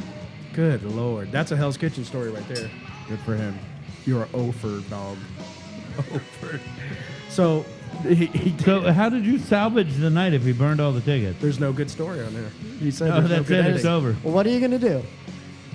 There's a full Fun. dining room. They People are- can't. Hold on. They didn't have a computer system to back that up. And I'm sure I couldn't tell you what. They I'm did. sure the problem I got blacked solved, out but- after that point. yeah, My memory you were is running gone. blind. You were running Yeah. blind. Okay. You know, Chino, I'm like you. I'm saute dog. One pan wonder. I don't man. No. Fucking 6-12 at a 12 time. pan runner. Yeah, 6-12 at a time. Okay. But I can't work Expo. You talked about, I blacked out at that moment. When I worked Expo, if we got more than 6 tickets, they all looked white. They would literally turn all white. You got to change your ribbon. And you could not the ribbon in my brain. They all turned white because I couldn't see the tickets anymore, and that wasn't my forte. And I would rather be on saute and have people yelling at me what to do and telling me what to do. Right. I remember one night Anthony told me, you just got to stay and work long enough to make sure Bobby's okay. Bobby was the sous chef, the night sous chef. I was day sous chef. And I sucked at Expo. So we start getting in the weeds. I go up and I stand next to Bobby. And Bobby's fucking psycho. And if he's listening out in Vegas, Bobby, I love you, but you're fucking psycho. We start getting nailed. Bobby just fucking putting out food, and he could work Expo until a certain point, and he imploded. I don't know what the fuck happened. He takes the rice out of the spoon. You fucking motherfucker! And he throws the goddamn spoon across the kitchen, and then he fucking turns around. He's not looking at the service line anymore, and he's like, whatever the fuck he's doing to calm himself down. And he turns back around. He's like, okay, I'm all right now. I'm back. And he goes and he takes the first ticket and he goes and it says it needs a side of rice. And he goes to get the fucking spoon. Who the fuck took my goddamn spoon? He threw it. At that point, He didn't right even there, realize he threw his own spoon. Exactly. At that point, I'm like, all right, Bobby, I'm going home, man. Have a good night. And I fucking walked out. Chino, give me your story, man. Your brain's spinning. Being in the weeds is The best thing ever and the worst thing ever. Yeah. I mean, there's not one particular story that sticks out to me. You're in the weeds and you make it happen. Although I do have a funny story about a guy that was pretty dumb. Does his name rhyme with Johnny Mick? No, it rhymes with Bandrew. So Did he work at Schmool Toes? no, Oh, he worked at Latz. So Lats. this guy. I think I've drank too much Mac, Yeah. but I'm okay with that. Yeah. So this guy, we have this tree on the side of the building that has these white blossoms, and we were talking about the grits tree, Crepe Myrtle. right? So, I need a reminder on how you make your grits. By the way, go ahead. oh yeah. Well, according to this guy, you pick the flowers from the tree, you put them in a pot of water, and you boil them. You take the flowers from a crepe myrtle tree and throw them in there? Nice. It was awesome. It was fucking awesome. It was in the middle of brunch, Earthy. right, at Dad's, and we're getting our asses handed to us, and I'm expediting, and all of a sudden here he comes fucking walking in with a bushel of flowers, and he's like, Andy said that you need this to make grits. Yes, I do. Go put that in a pot of water. Let's get it on the stove. Dumb as a box of rocks. Awesome. Fucking amazing. The guy's like 40. So, oh man, I don't know. I almost beat the shit out of one of the salad cooks Why? because he's a piece of shit. Okay. You know, like, I'm very laid back. Like, I think my best attribute and my worst attribute is that I don't stress anything. You know, I think that's true. And so it was a Cobb salad, right? Yeah, real hard. Upcharge, extra chicken. He gives me this salad, doesn't even have enough fucking chicken on it for the standard. And I'm like, dude, put some fucking chicken on this thing. And he's like, I already put chicken. Like, just shut the fuck up and put some fucking chicken on it. So he's like, sprinkles like 2 fucking cubes of chicken. I'm like, God damn it, why don't you just fucking put the chicken? Well, you know, just shut the fuck up and put chicken on it. And then he grabs a handful of chicken, and I'm sitting, you know, the He's window's just right being there, a dick and now? he fucking throws it. Oh my goodness. We had this dude, we call him Bobby D. Bobby D was from the 70s. Bobby D was still on the acid trip. Bobby From the D 70s? Yep. And Bobby D's Which holding me means back. it never stopped. Yeah, no, Bobby D's holding me back. And Bobby D was funny because Bobby Delight. Is that Brill's last name? No, I don't That would've fucking been know his awesome. last name, but that's what we called him. But he would, before he said anything, would say, "Hey, you ready?" So, "Hey, you ready? How you doing today?" "I'm good, Bobby." "You ready?" Yeah, I'm ready. Yeah, you know. And Bobby D is holding me back. He's still got his ponytail, and I'm about to murder this How fucking old's salad Bobby guy. D? I'm about to murder this How old's salad Bobby guy. D, bro? Bobby D is 50 at least. Bobby D would sit there. We're trying to expedite food, and Bobby D's like, "What are you gonna do when Hulk Hogan?" Fuck, what are you talking about? But yeah, no. I mean, I guess Bobby D saved me from a murder charge because I would have fucking. Oh God. Bobby D saved Bobby- me from a murder. Bobby charge. D. Bobby Dick him down. He fucking. I have a funny story. He saved me. I have a funny in the weed story. Even though I've never worked in a kitchen other than my own or somebody else's, because I cook in other people's kitchens too. My cousin, who's she was having a party, and she says, "Hey, I was wondering if you could help me, you know, cook for my family down here. I got a big party that I want you to cook for and help me cook." I go, "Sure. I mean, what do you want?" You know, she was throwing up all these menu items. I go, "Okay." It was a party for like 30 people. So I'm like, "All right, sure, let's roll." So I'm there cooking all different types of sauces and pastas and all different types of salads and whatnot. And so my daughter comes in and from Florida Atlantic, and she goes, "Dad, I need to go to the grocery store." I go, "I'm in the middle of helping my cousin do this party." She goes, "That's okay, Dad. I mean, just take me." So Susan's like, "Yeah, go. I mean, come on, you got to go." I go, "All right, whatever." So 2 hours we leave, and I'm away from this for 2 hours. So I come back, and the house is packed. So I've cooked so much food, and the house is packed with like at least 40 people. And I come walking in, and they go, "Happy birthday." And I go, "This was for my birthday? I'm cooking for my own birthday. I made all this food for my own birthday party, so for everybody." And they go, "You're not done, so go finish." So I ended up having to finish cooking for everybody for my own birthday party. Dude, that's pretty sad. bro. Wasn't that sad? They're so courteous. Yeah. So I found out that not only my cousin, but Susan and everybody else was in on it to make me cook for everybody. And they say, "But damn, dude, this is the best food we've ever had at a birthday party ever." I'm like, "All right, whatever." That's So- the best, man. Yeah, That's a good I story. enjoyed it. No, I didn't say it was a bad story. I just said it was a funny story. That's my only. Well, I got more kitchen, but that's personal side. You know, I don't have the weed story like these guys, and that's very cool. So I envy you guys. Nothing like being in the weeds, man. Damn right. And you know, we all cuss it while we're there, but when you come out, Oh man, it's yeah, just like, what an accomplishment! fuck. It's such an accomplishment, not only personally, but that you get repeat customers and things like that. You see other people coming back and back. So yeah, man, that's awesome. So let's knock out our final 5, guys. Vinnie Mac, you've played this game Throat. probably more than once. I ask 5 stupid-ass fucking questions. You guys answer them.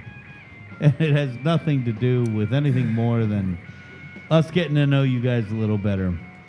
So, first question.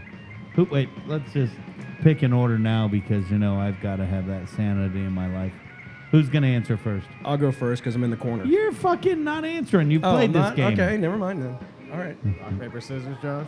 Rock, Sure. paper, scissors. Are Who's we doing going 2 first? out of 3 or just Rock, one? paper, scissors, shoot. I don't know, just one. Rock, just paper, one. scissors, shoot. Rock, paper, scissors, shoot. They both threw Paper, scissors. shoot. They both throw paper. They both throw scissors. They both throw Keep paper. going. I bet they all throw scissors, rocks. shoot. Oh, Josh is going first. He What? threw. Winner goes first? You. I don't That's how care this who. goes? All right, what do I'll you go pick? First. I'll go first. All right, Chino, Coke or Pepsi? Oh, it's a guess fucking Coke. decision. I don't fucking drink soda. I don't either, but there's a clear-cut winner. Coke. Coke. It's Coca-Cola. I was gonna say No we one's almost. asking for a Jack and Pepsi. We That's almost fucking gross. You know what? The fact that you said Jack has you at the top of the list, buddy boy. Why are you not a member of the Voodoo crew? I know, right? I told you. They're ingrained. They fit the mold. Absolutely, absolutely. Coca-Cola. I'm proud of you both. We actually had to throw Derek Sarah out of the room because he said Pepsi. Did he look up the answer? He looks up everything. He Googles everything. We're doing top 80 movies. Who Googles them? We're doing whatever. He Googles them. And then he said Coke, and he said well done steak. I'm like, I'm going to have to exit you from the Wow, building. that's fucking disgusting. What a piece of shit. Hey, we love Derek Sarah, man. It's a good thing, man. Sarah that's sauce is like one step above Killing it. vegan. Dude, he makes some amazing fucking pork. He calls it pork burn ends. Ray Lampe flips over in his grave, but It you know, works. It works. It's amazing shit. We had it here on New Year's Eve. Vinnie Mac, you were here, weren't Yeah, man. Knocked those out of the park. They were Does it put gone Pepsi quick. in it? you? You know what? It may. I don't know. All I know is good. I was drinking Jack and apparently Pepsi that night. All right, we're back to Chino. Chino, new question. I don't know if Vinnie Mac's ever heard this one. If you found $1 million, what would you do? What would you do? First thing you'd do if you came across $1 million. Well, I mean, of course, first thing is I would Hey, say, wait. Don't say turn it into the police. No, it's $1 million. It's yours. You're now millionaire. What would you do? It's your I money. mean, no, absolutely. I mean, besides, pay off my house and set up my kids. Right. I'm just gonna find things to invest. I'm opening a shooting range. And for those of you that don't know, Chino is a Marksman. Certified NRA instructor. certified NRA instructor. So if you need Florida concealed carry, hit me up. And I'm still working on that class for you, by the way. So Yeah. if you need concealed carry, where can we find you at Facebook and social media and all that I don't do shit? social media, so you can just email me at xcchef@gmail.com. Wait. Say it again. xcchef@gmail.com. That's the letter X is in X-ray, C is in Charlie. Chef@gmail.com. So, Yeah. Vince, we're going to set up a class for the crew. Don't worry. I believe So that's a good thing. We're going to set up a class that's for a the fucking crew. great thing.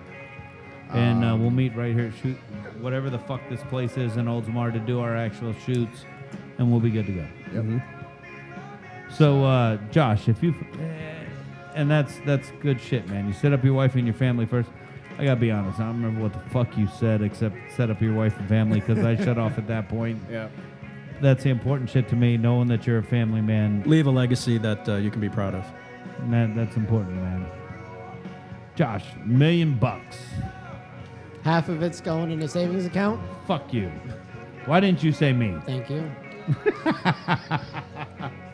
Half's going to savings. What are we doing after that? Then the rest of my debt's going away. Then I'm going to have a pretty nice car. Probably a VW microbus. All right. And then business license. I don't know what the fuck I would do with a business license, but just get that and figure it out from there, I guess. Microbus. I like that. What color would that Wait a microbus be? second. Baby blue. Wait a second. Oh, man. Wait a second. Is I'm there like a assuming you're a new hipster. version of the micro? Is there a brand new like release of the VW bus? I don't give a shit. Or I are you got an old talking one. like the old school? No, the old one. Yeah. It's like fucking Partridge hipsters. Family's here. And a business license. It doesn't Yeah. matter what the fuck business it's in. I just want a goddamn business license. Figure it out from there. We'll figure it It's out. baby later. steps. We'll help you. I'm a millionaire. We'll It help you. doesn't We'll matter. I'll all- figure we'll it all out help Give a you. later. shit. I'm Get to stress point A free. to point B. That's VW microbus. Man, I love that. baby blue. Let's call What it. other color is there? Let's call it sky blue. It's semantics. I don't give a shit. Guy. Oh my God, you sounded like Maybe Derek some right shag there. carpeting, water bed in the back. You know, do it up nice. Have you ever seen the movie Rock and Roll High School? No. You gotta watch it. Sounds like Eagle Bauer's bus. So fuck that. Dude, you guys send my brain. I feel like we're sitting on in number 3. Chamberlain High School right We're now. on number 3. That feels terrible. I'm sorry. I'm sorry. You know what? I love what I do, and I appreciate you guys both. I appreciate me too. That's nice, man. Thank you. So heartfelt. You know what? Get me right I'll here. take it either way. I'm right here. I'll take it either way. I'll take it either way. That's you keep saying that. Heard, take it. It's the Jack And it's- Daniels. You just take it out of context. I'll take that either way too, bitch. Why is the bottle empty? Why isn't there a new one on the table? Chino, if you could you had the power, your choice. You get to determine the next president of the United States. Who do you make president, and why? I would have to say me. Fucking narcissist I mean, motherfucker. right? You So, just okay, you just I mean- entered you put yourself in the same category as Hollywood, by the way. That's cool. By the way, I haven't seen him in forever, so. But, well, one, I think politicians are all corrupt. Wait. Do you know It's Hollywood? Bullshit. I do know Hollywood. Where do we know Hollywood from? From Me? Chamberlain, I guess. Yeah, you. I think we all know Hollywood. Here. Yeah. Wait, you know Hollywood? Of course, I know Hollywood. Me? Yeah. Wow. Yeah. Holly, what's up, buddy? Hollywood's actually out catering at a, I don't want to say penthouse, but a high-end fucking Penthouse. suite on Clearwater Beach tonight. So he would have been here tonight with us, too. So go ahead. You'd make yourself. I mean, you know, I can't think. I mean, what am I going to do? George Clooney, you know? I mean, who's going to be our fucking president? I mean, we need, for one, I am the working poor. I am absolutely the working poor. I understand what it's like to be at the bottom, which I believe that most politicians don't. They're born into it, into a lot of money. They're all getting payouts. And handouts. Yeah, I mean, absolutely. And You're hand talking jobs. about people that And maybe so. You're talking about people that make 100,000, 150,000 a year, and they're all fucking millionaires. Chino, you really don't. I'll go down the conspiracy theory. Time rabbit out hole. 1 second. But Wait. This is just proof that you totally blew off high school because the president makes well over the president. 400. No, the president makes like 450,000. I'm talking about the people in Okay. the house because the president doesn't fucking matter.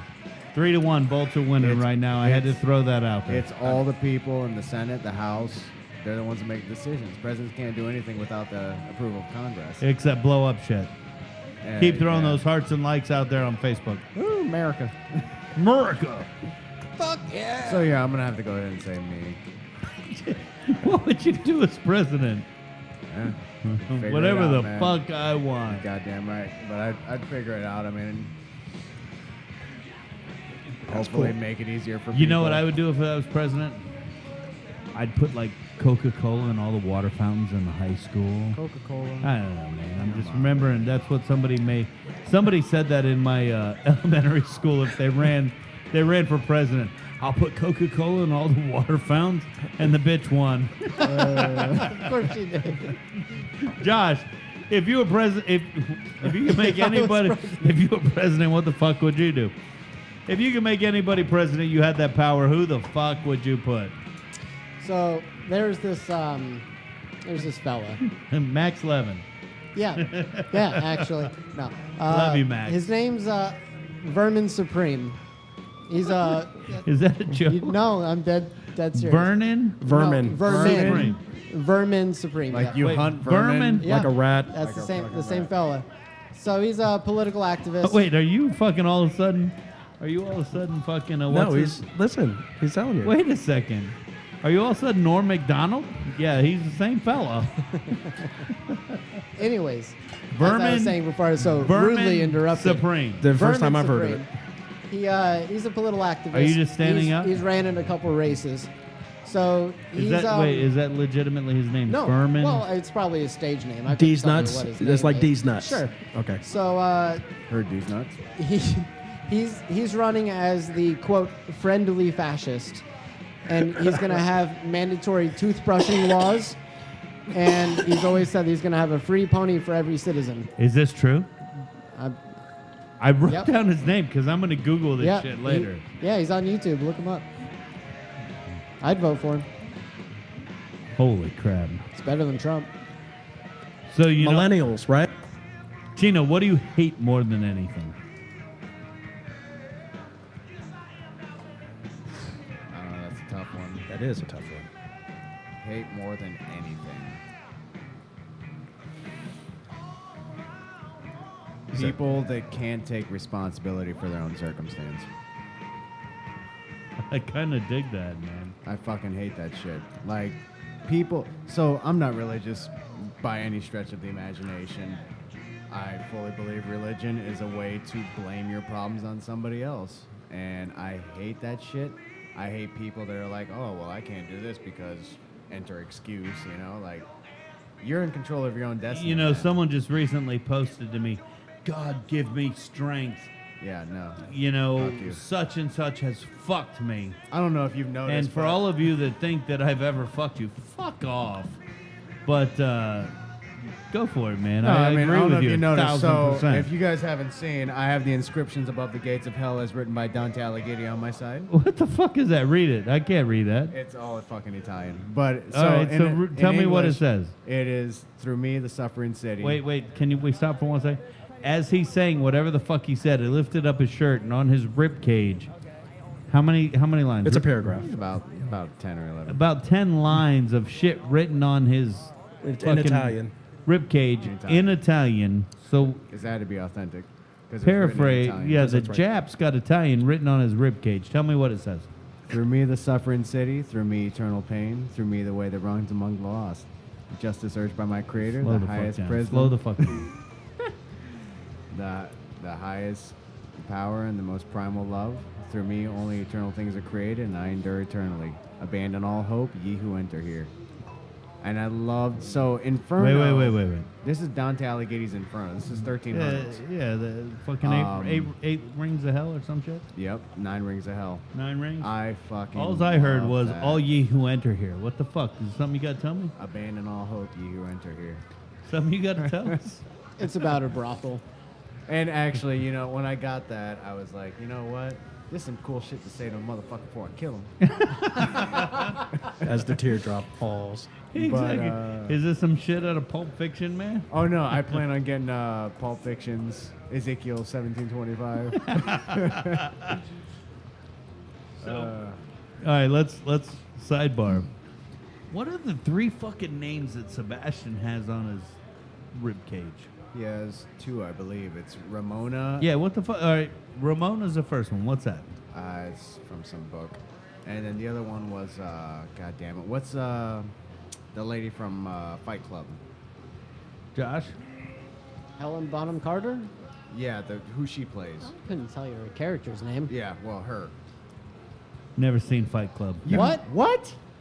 If you listen, you listen to the podcast. Killing me? I can't even look at Josh and go, wait a minute.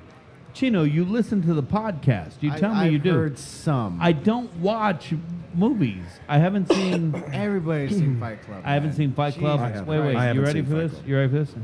I haven't seen Godfather. I haven't seen Scarface. I haven't seen Goodfellas. These are movies that have come up on the podcast. In, Star Wars? in 1970 something, I yeah. saw Star Wars. I mean, there's 3 things in the world that I love besides my family. Wait. Star Wars, Empire Strikes Back, and Return of the Jedi. And you know the hardest part about admitting that those are the 3 things? Having to go home and tell your wife you're gay. But anyways. Yeah. Well, she's down. We ain't trying to make any more kids anyway, so. No, I'm fucking with you. I am getting the cut on Tuesday, though. What's that? Vasectomy. The double cut. Double Getting it. cut. Godspeed. Yep. And then later that day, I got a shooting competition to attend, so I'm going to be doing What the kind crab. of shooting? Oh, come on. Oh, man. You're gonna have to readjust your Boom. stance. Yeah. With a couple bags of peas on you. I'm just, Get your frozen peas out. what the fuck? Where did this take a turn? Where did this take a Happy turn? V-Day. Happy V-Day, baby. It took a turn when you invited us here. And I love you both, Aye. man. I don't know what the fuck we got left here. He's still got One to more do question, right? 2 more. What's, Josh? I don't even know We're where at we're 4. at. It was 4. what do you hate, Josh? What do you hate? What do you hate? What do I hate? Wait. If you say me, even though we've been here 3 hours, I'm gonna have to exit you from the building. Well, I'm gonna have to change my answer now. Then. I love you too, babe. Capers. Dude, fucking give me a high five on that shit. I fucking hate goddamn capers. Fucking gross. Oh my god, what the fuck? Well, hold on. You put 1 drop of brine from A capers paper. in anything, and it just tastes like shit. No. It tastes like fucking shit. Have a drink on me, Shit. guys. It's God bless you. so, it's just. It's almost Really? as bad as olives. Wow. I didn't see. I knew you didn't like capers, Olives but I are didn't know fucking that you gross. didn't like. Dude, that's on the top goddamn 10 You don't like list. olives I either? don't fucking like olives. Oh, Chino, right here, bitch. There's not way too much I don't eat then, I guess. I don't know, man. You guys. I mean, I'll eat it, you know. No. But I'll send the shit fucking back. won't. You won't go out of your way to eat an You olive. Goddamn right I won't. Dirty martinis. Fuck First, that. well, I'm That's not a a girl. sin. I don't drink martinis. Dude, if you went to the Epicurean with me Oh yeah, dude. and we bought espresso martinis, you would be like, holy shit, I love martinis. You want to come cook with me? Both of y'all? Open invitation. Sure. It's a fun time. Depends on the date. Friday the 13th is usually the date this year, it seems like. Be there on Friday, June the 13th.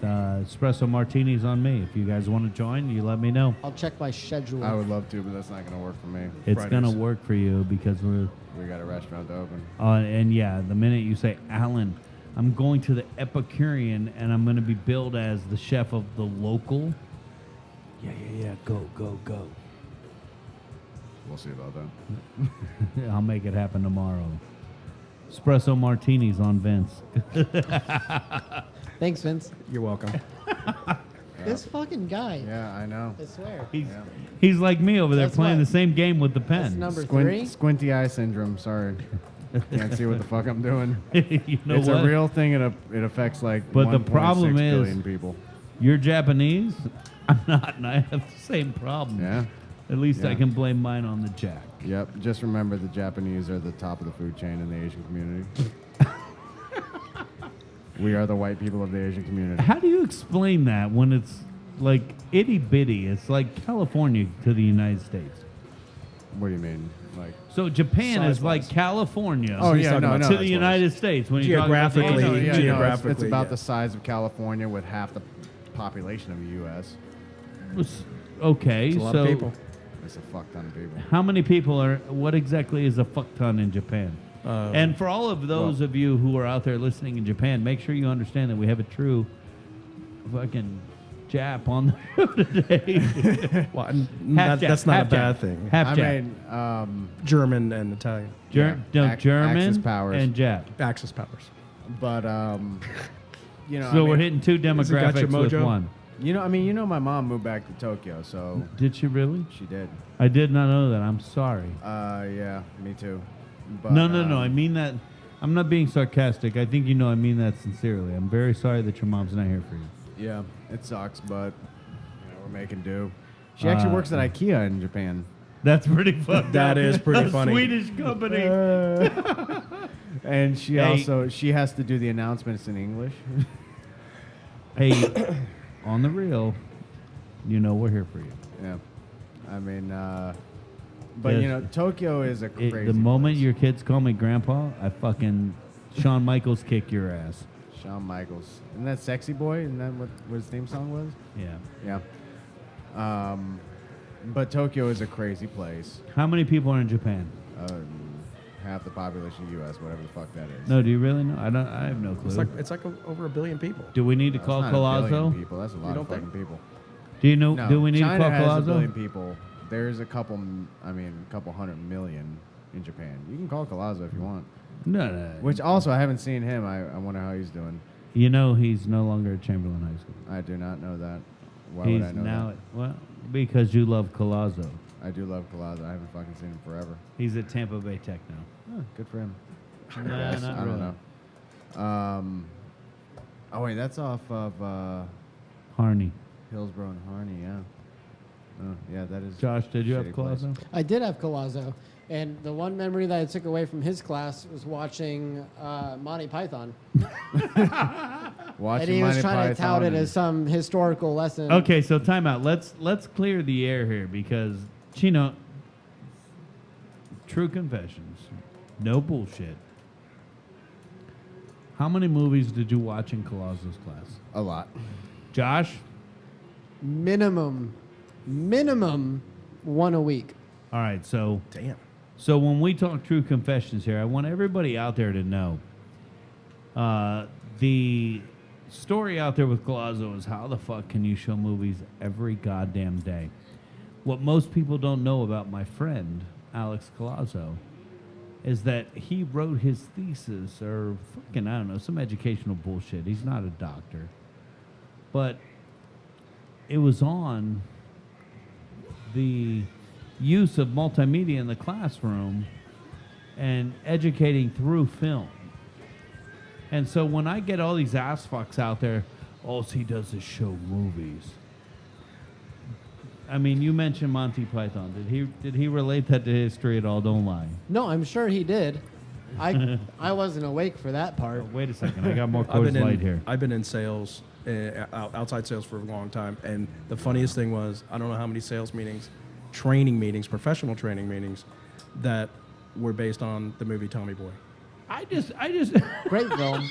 Great piece of cinematic art, first of all. Right, and I want to know what the difference is between Colazo showing a scene from a movie and doing a start and stop, or Eric in culinary class quoting a movie and saying, "Not that I've seen that movie." There's no difference. Why? Well, you got to see the movie. You can't quote a movie without seeing No, it. it's sarcasm saying, "Not that I've seen that movie."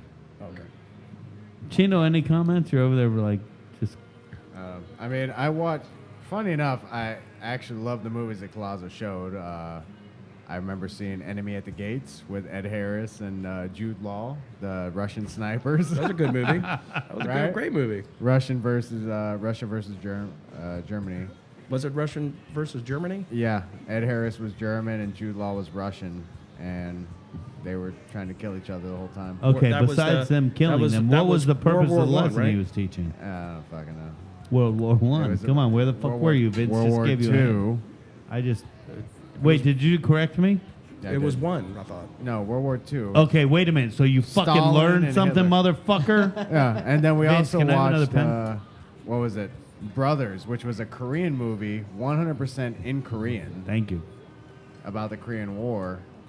Okay, do you see the point I'm trying to make here? Yeah, no. I mean, definitely. remembered it. And it's more, it's better than somebody just talking at you for 45 minutes, you know? My point exactly. So everybody out there that has a problem with Colazo, all he does is show movies. No. Fuck you, you I- goddamn motherfuckers. I definitely learned things in his class. I'm not saying I didn't. Did you guys watch Forrest Gump? He was a great teacher. Probably. I don't Wait, know. wait, say that again, probably. Josh. Colazo is a great teacher. And most people don't realize that. And you know, I remember sitting in and you know, you can compare, you can't compare it because I'm fucking old. I remember sitting in Rudy Harris's class back at Jefferson High School and watching the entire episode of Roots, watching the entire miniseries of The Blue and the Gray, and not just watching it, but having him relate to it and using that as a teaching tool. And it's like, it's no different than the FRA coming in and having Chino remember white trash fucking Gator or Josh and I making, sautéed shrimp and remembering that. So, it is what it is. And, when you look back at the academy model of Chamberlain High School and the fact that that Colazzo's class scored 10 points higher than the rest of Chamberlain High School, there has to be something happening right. So, Colazzo, thanks for that, brother. I love you. But we got to get on to Vince. What number are we on? I don't remember. We're on 5. No, Our- you got to go. Oh, no, you finished. Okay, 5. Yeah, mine was Our capers. final question. Our final question, and this is usually hard for people. And I hope you answer honestly, and I hope you give it a little thought. If not, fuck you both. Oh, You know what? I just changed my mind. do it. I just changed my mind. Go ahead. Normally, our question is, what do you love more than anything? But I'm going to flip it up. And we're going to start with Chino because they rock, paper, scissors. And I'm surprised your little fucking millennial asses didn't do rock, paper, scissors, something Spock. What is it? Couldn't fucking tell you. I don't know. They work in the restaurant industry. I told you they don't watch TV. Chino, what are you grateful for more than anything else? My kids, man. I love my fucking kids. They are the funniest little bitches ever. They are great, My daughter, with her music selection, she'd be singing You just Careless told me Whisper today. And her top 5 songs would have to be I Hate Myself for Loving You, We Will Rock You. Wait. Joan Jett is like the shit. Yeah. If you're not like pushing Joan Jett down her throat, I'm going to have to like... Yeah, no. Disassociate. We Will Rock You by Queen. Awesome. She's been on Don't Let the Sun Go Down, Elton John and George Michael. Total Eclipse of the Heart by Bonnie Tyler. And Everything She Wants by Wham. Wham. What? Yes. Everything She Wants. What's that song? Don't sing it. Tell me the words. Somebody told me everything you want is everything you see. I guess I must have loved you because I said you were the perfect one for me. Wait, tell me the name of the song. Everything She Wants. All right. The reason I don't want you to sing it is because I want this to go on YouTube, and I don't want to hit any copyrights because I've already been hit. Yep. That's fine. Say it one more time. Everything She Wants. Everything She Wants. Because, And she's 4, so. in high school, She's reaching. not... Go for it. I got a picture on the sleeping... Keep your feet on the ground and keep reaching for the stars. in high school, not really a Wham fan, but... all right, maybe a closet Wham fan. Yeah, you but, are. But, Wake on. Me Up. A fucking Careless Whisper? Oh, she loves Wake Me Up before. We you do. played I should've said Careless that. Whisper in high school I- in Split Image with Jose. Maybe it wasn't Careless Whisper. I don't fucking know what we did. Who the fuck I blew am up. Way I too blew many up shit. Careless Whisper at a karaoke bar in New Orleans As you should. on a Friday night. Place went freaking nuts. It was at a whole bachelorette party, the whole gig. I did the same song better the next night. Got booed off the stage. That's a true story. It was a bunch of rock and rollers the second night. The chicks, they were digging it. the chicks digged it, man. Chicks digged it. You know what? I'm excited you said that, man. Because my kid is the best thing ever. My daughter is a mini me. And then, my 2 boys, they're too young to really know yet. Because he'll be 2 in July, and Odie Meister is only, shit. What's 5 Odie months. Meister? Well, his name is Odin, and we just call him the Odie Meister. So we got Mia Tina Lita Risha Jones. We've got Wait. What? Mia Tina Lita Risha Jones. Her name is Wait, Mia, wait. but that's just something we came up with. Wait. It wasn't long enough, so Yeah, you no. Wait, blew it out of the park with Mia, Tina, Risha. Yeah. Mia, Mia Tina Lita Risha Jones. Mia, Tina. I've got both of those. What the fuck are you saying after that? Lita Risha Jones. Lita, Yeah. Risha Risha, Jones. Jones. The third. I love that. Can you? I absolutely love that. I'm gonna put that across my back, Me T Reilly J13. right next to my sister's name. I was gonna go for the ab tat. No, I don't want to cover up the scars. It's Can you tell me what the fuck that means? Oh, I don't know. So we had this dog, right? And so Josh, love this guy. wait, Josh, why the fuck are you laughing away from the mic? my wife, that was Bun, and then somehow he turned into Bunataki Jones, the first, right? Bunataki, that's his Japanese name? Yeah, he was a Shiba too. And then there was Cleopatra, who's the cat. Of course, the Japanese guy had the Shiba. Yep. Of course. Well, no, first off, he wasn't mine. It was my wife's. Somebody He was an open a asshole. fucking nut of the bottle We of got Jack. fucking rid of him. We got rid of him.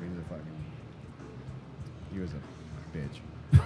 And then The dog. He, The dog. He, The dog, yeah. Not the child. Wait. He was a bitch. Yeah. Yeah, no, dog's It was a gone. pain in the ass. Cat's still around.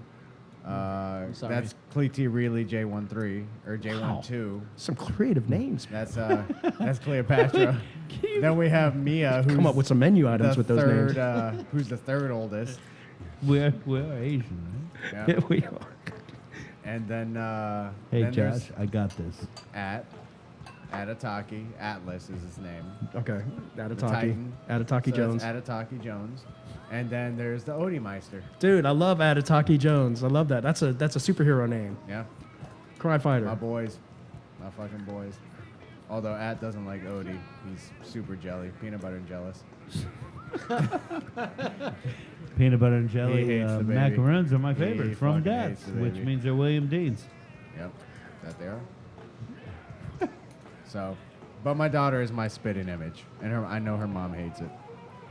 You know, my daughter is deaf. My mini me. Yeah. She's. If you think I'm sarcastic, do not get around my daughter. She stole. I'll call you if you need anything. I'll call you. And she uses that. Wait, no. She did that to me the other day. She makes fucking people cry, man. Really? Oh my God. She's samurai. She makes people cry. People say I make people cry. She makes people cry.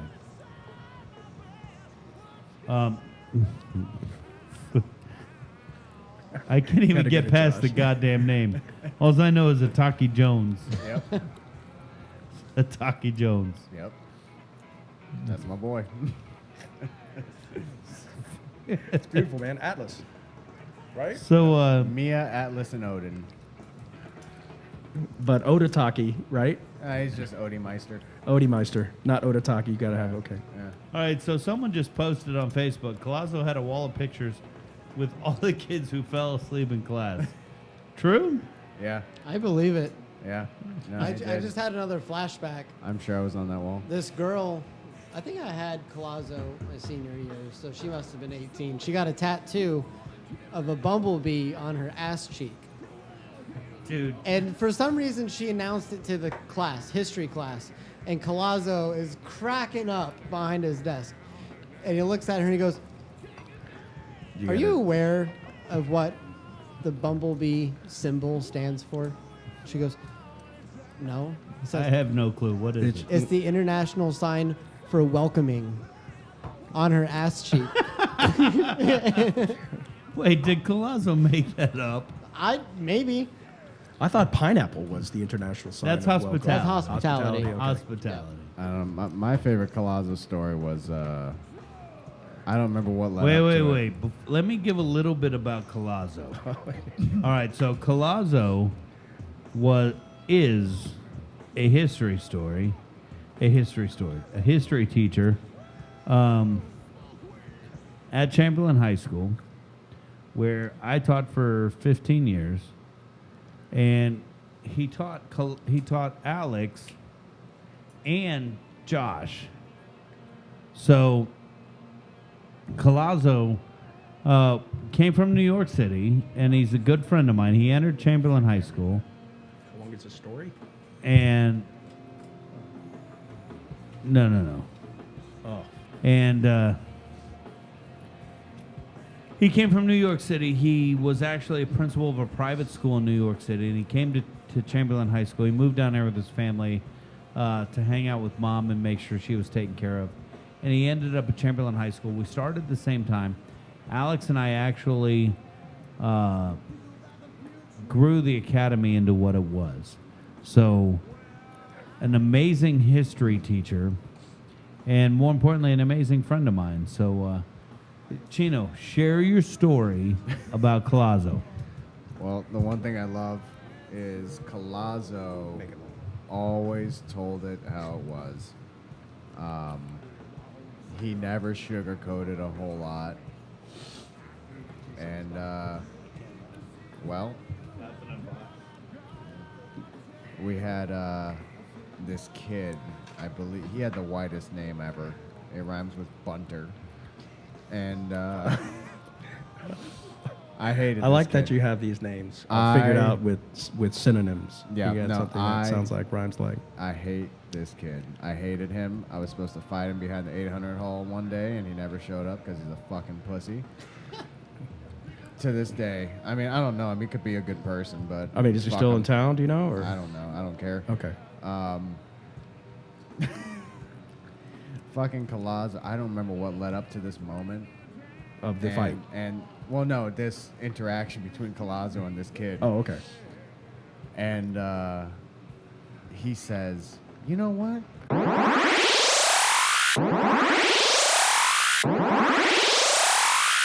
Wow. And we're sitting there. We're in fucking high school. High school. You know? That's kind of And hard for high school. He goes hardcore on this kid, man. And it was amazing because, you know, everybody has to try to censor themselves. Oh, and- sure, but the teachers don't. And Colazo did not give a fuck. Colazo never gave a fuck. And you know that's kind of the beauty of who he is. Right. He always had, and you know what? This is part of Pam Peralta's philosophy. As long as you have the student's best interest at mind, it doesn't matter what you do in order to promote them. And I believe that about Colazo. He didn't give a fuck about anything except being real and promoting kids. And so when you look at that, that's kind of the beauty of who he is. Right. So when you talk about, you know, probably not appropriate, but, you know, when you look at the school we worked at, sometimes you had to take it to the level of the student Right. in order to promote the student. Right. Does that make sense? No, it absolutely does. And again, you being, And I don't remember everybody being so sensitive back then either. So. oh my God, can't say shit now. No, Yeah. no, it's a sensitive times. Sensitive times. It's the saddest thing ever. I'm reading Facebook. Josh just scared the fuck out of me. Boom. That's all it takes to scare you? I don't know. At this point, it's at 3 hours have into to the exist. podcast. Pretty much, bro. Where are we at, Vince? We're Final question? yeah. Final question. Did we already ask the final question? Or You asked Vince me. and I just stupid? I think. You That's just a good asked, question, you just right? got the last. You just got the. What do you appreciate more than anything? And, Josh, what do you appreciate Josh. more than Yeah, anything? Josh's turn. What do I appreciate more than anything? My family. I've been with my wife for, I think we're going on 4 or 5 years now. I've known her for 15 or 20 years, since middle Holy school. crap. I met her in middle school. Wow.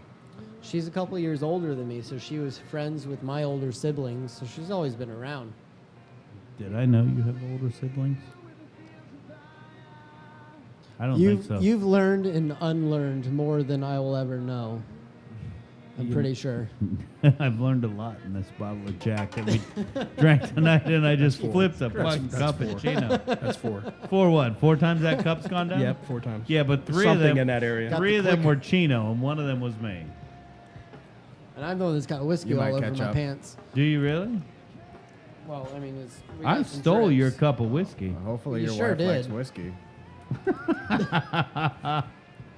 Anyways, so she's, for the last couple of years, you know, everyone has their ups and downs. Everybody, brother. It happens. And she's always been there for me. She's been there to support me. And we've got a beautiful son. He's 6 years old. He's about to finish kindergarten right now, and he's done so much growing over the last year. We're just so super proud of him.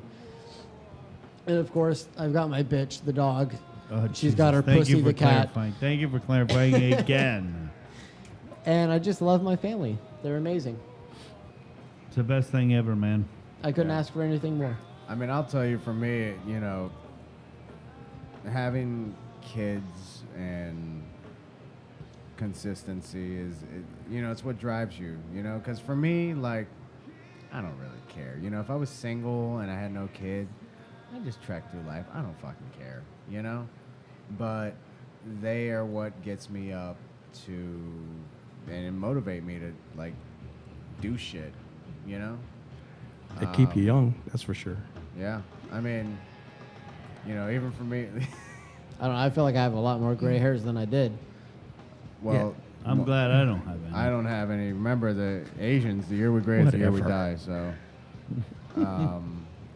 Yeah, I don't have any gray hair either. It just falls off. Dude, I'm looking at your fucking mustache and goatee. My mustache and goatee are white. It's but a beautiful the hair white. on my head are gone. That's from the donuts you ate, right, brother? No, man, it's hey, man, that's hard knocks right there, brother.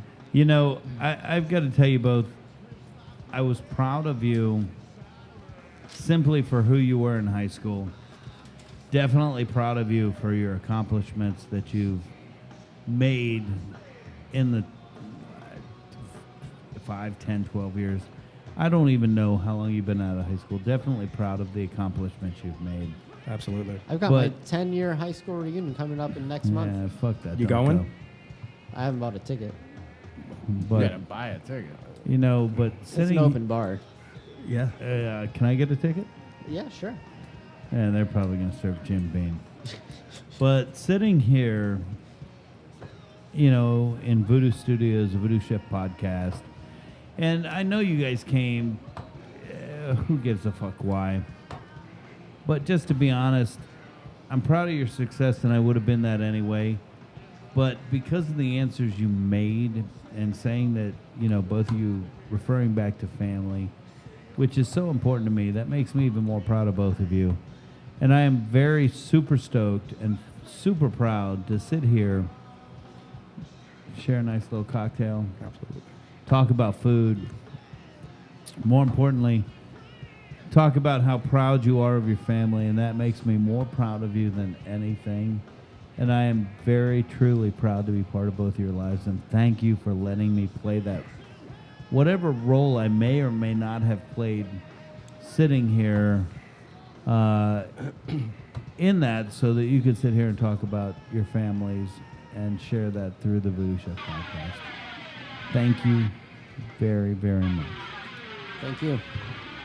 Muchas gracias. And there you have it, guys. Another episode of the VooDoo Chef podcast. Thank you for downloading the magic. We can't let you leave just yet, though. We got to give a big shout out to all of the VooDoo sponsors.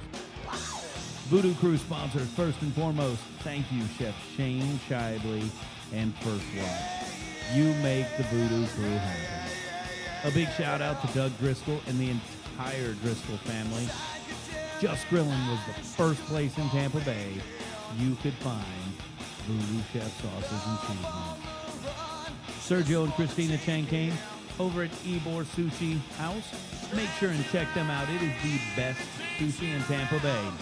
And for all your Tampa cuisines, whether it's scachata, a quick pastry, or a pressed Cuban sandwich, make sure and check out Alessi Bakeries. Our Hope sponsors. We could not live our mission of feeding those in need without the Our Hope sponsors. Chef Tim Keelick and the entire crew over at East Lake Woodlands Country Club, a great big thank you. OJT Education and Training. Keep rocking out those students in Tampa Bay. Brent Brown and Outback Steakhouse. Of course, no rules, but still amazingly just right. Thanks, Brent Brown. And Kaiser University Center for the Culinary Arts. When you stop in out there, you make sure and tell the Dean of Culinary, Chef Michael Mensch, that the VooDoo sent you. We got to give a big thanks to all of the VooDoo officials. The VooDoo official DJ Franchise. The official photographer of the VooDoo Chef and the VooDoo Crew, Pitt Productions. And we cannot go without thanking the official band of the VooDoo Crew, Ragged Old Souls. Thanks for helping us party like rock stars down that parade route like only you do. More importantly, thanks for letting the Voodoo Chef hang out and party with you, my guys. Keep rocking Tampa Bay. We got to give a big thanks to Split Image, Jason Morris, and The Lovesick for the music that you hear throughout the entire VooDoo Chef podcast. Once again, thanks for listening to the VooDoo Chef podcast. Keep downloading that magic.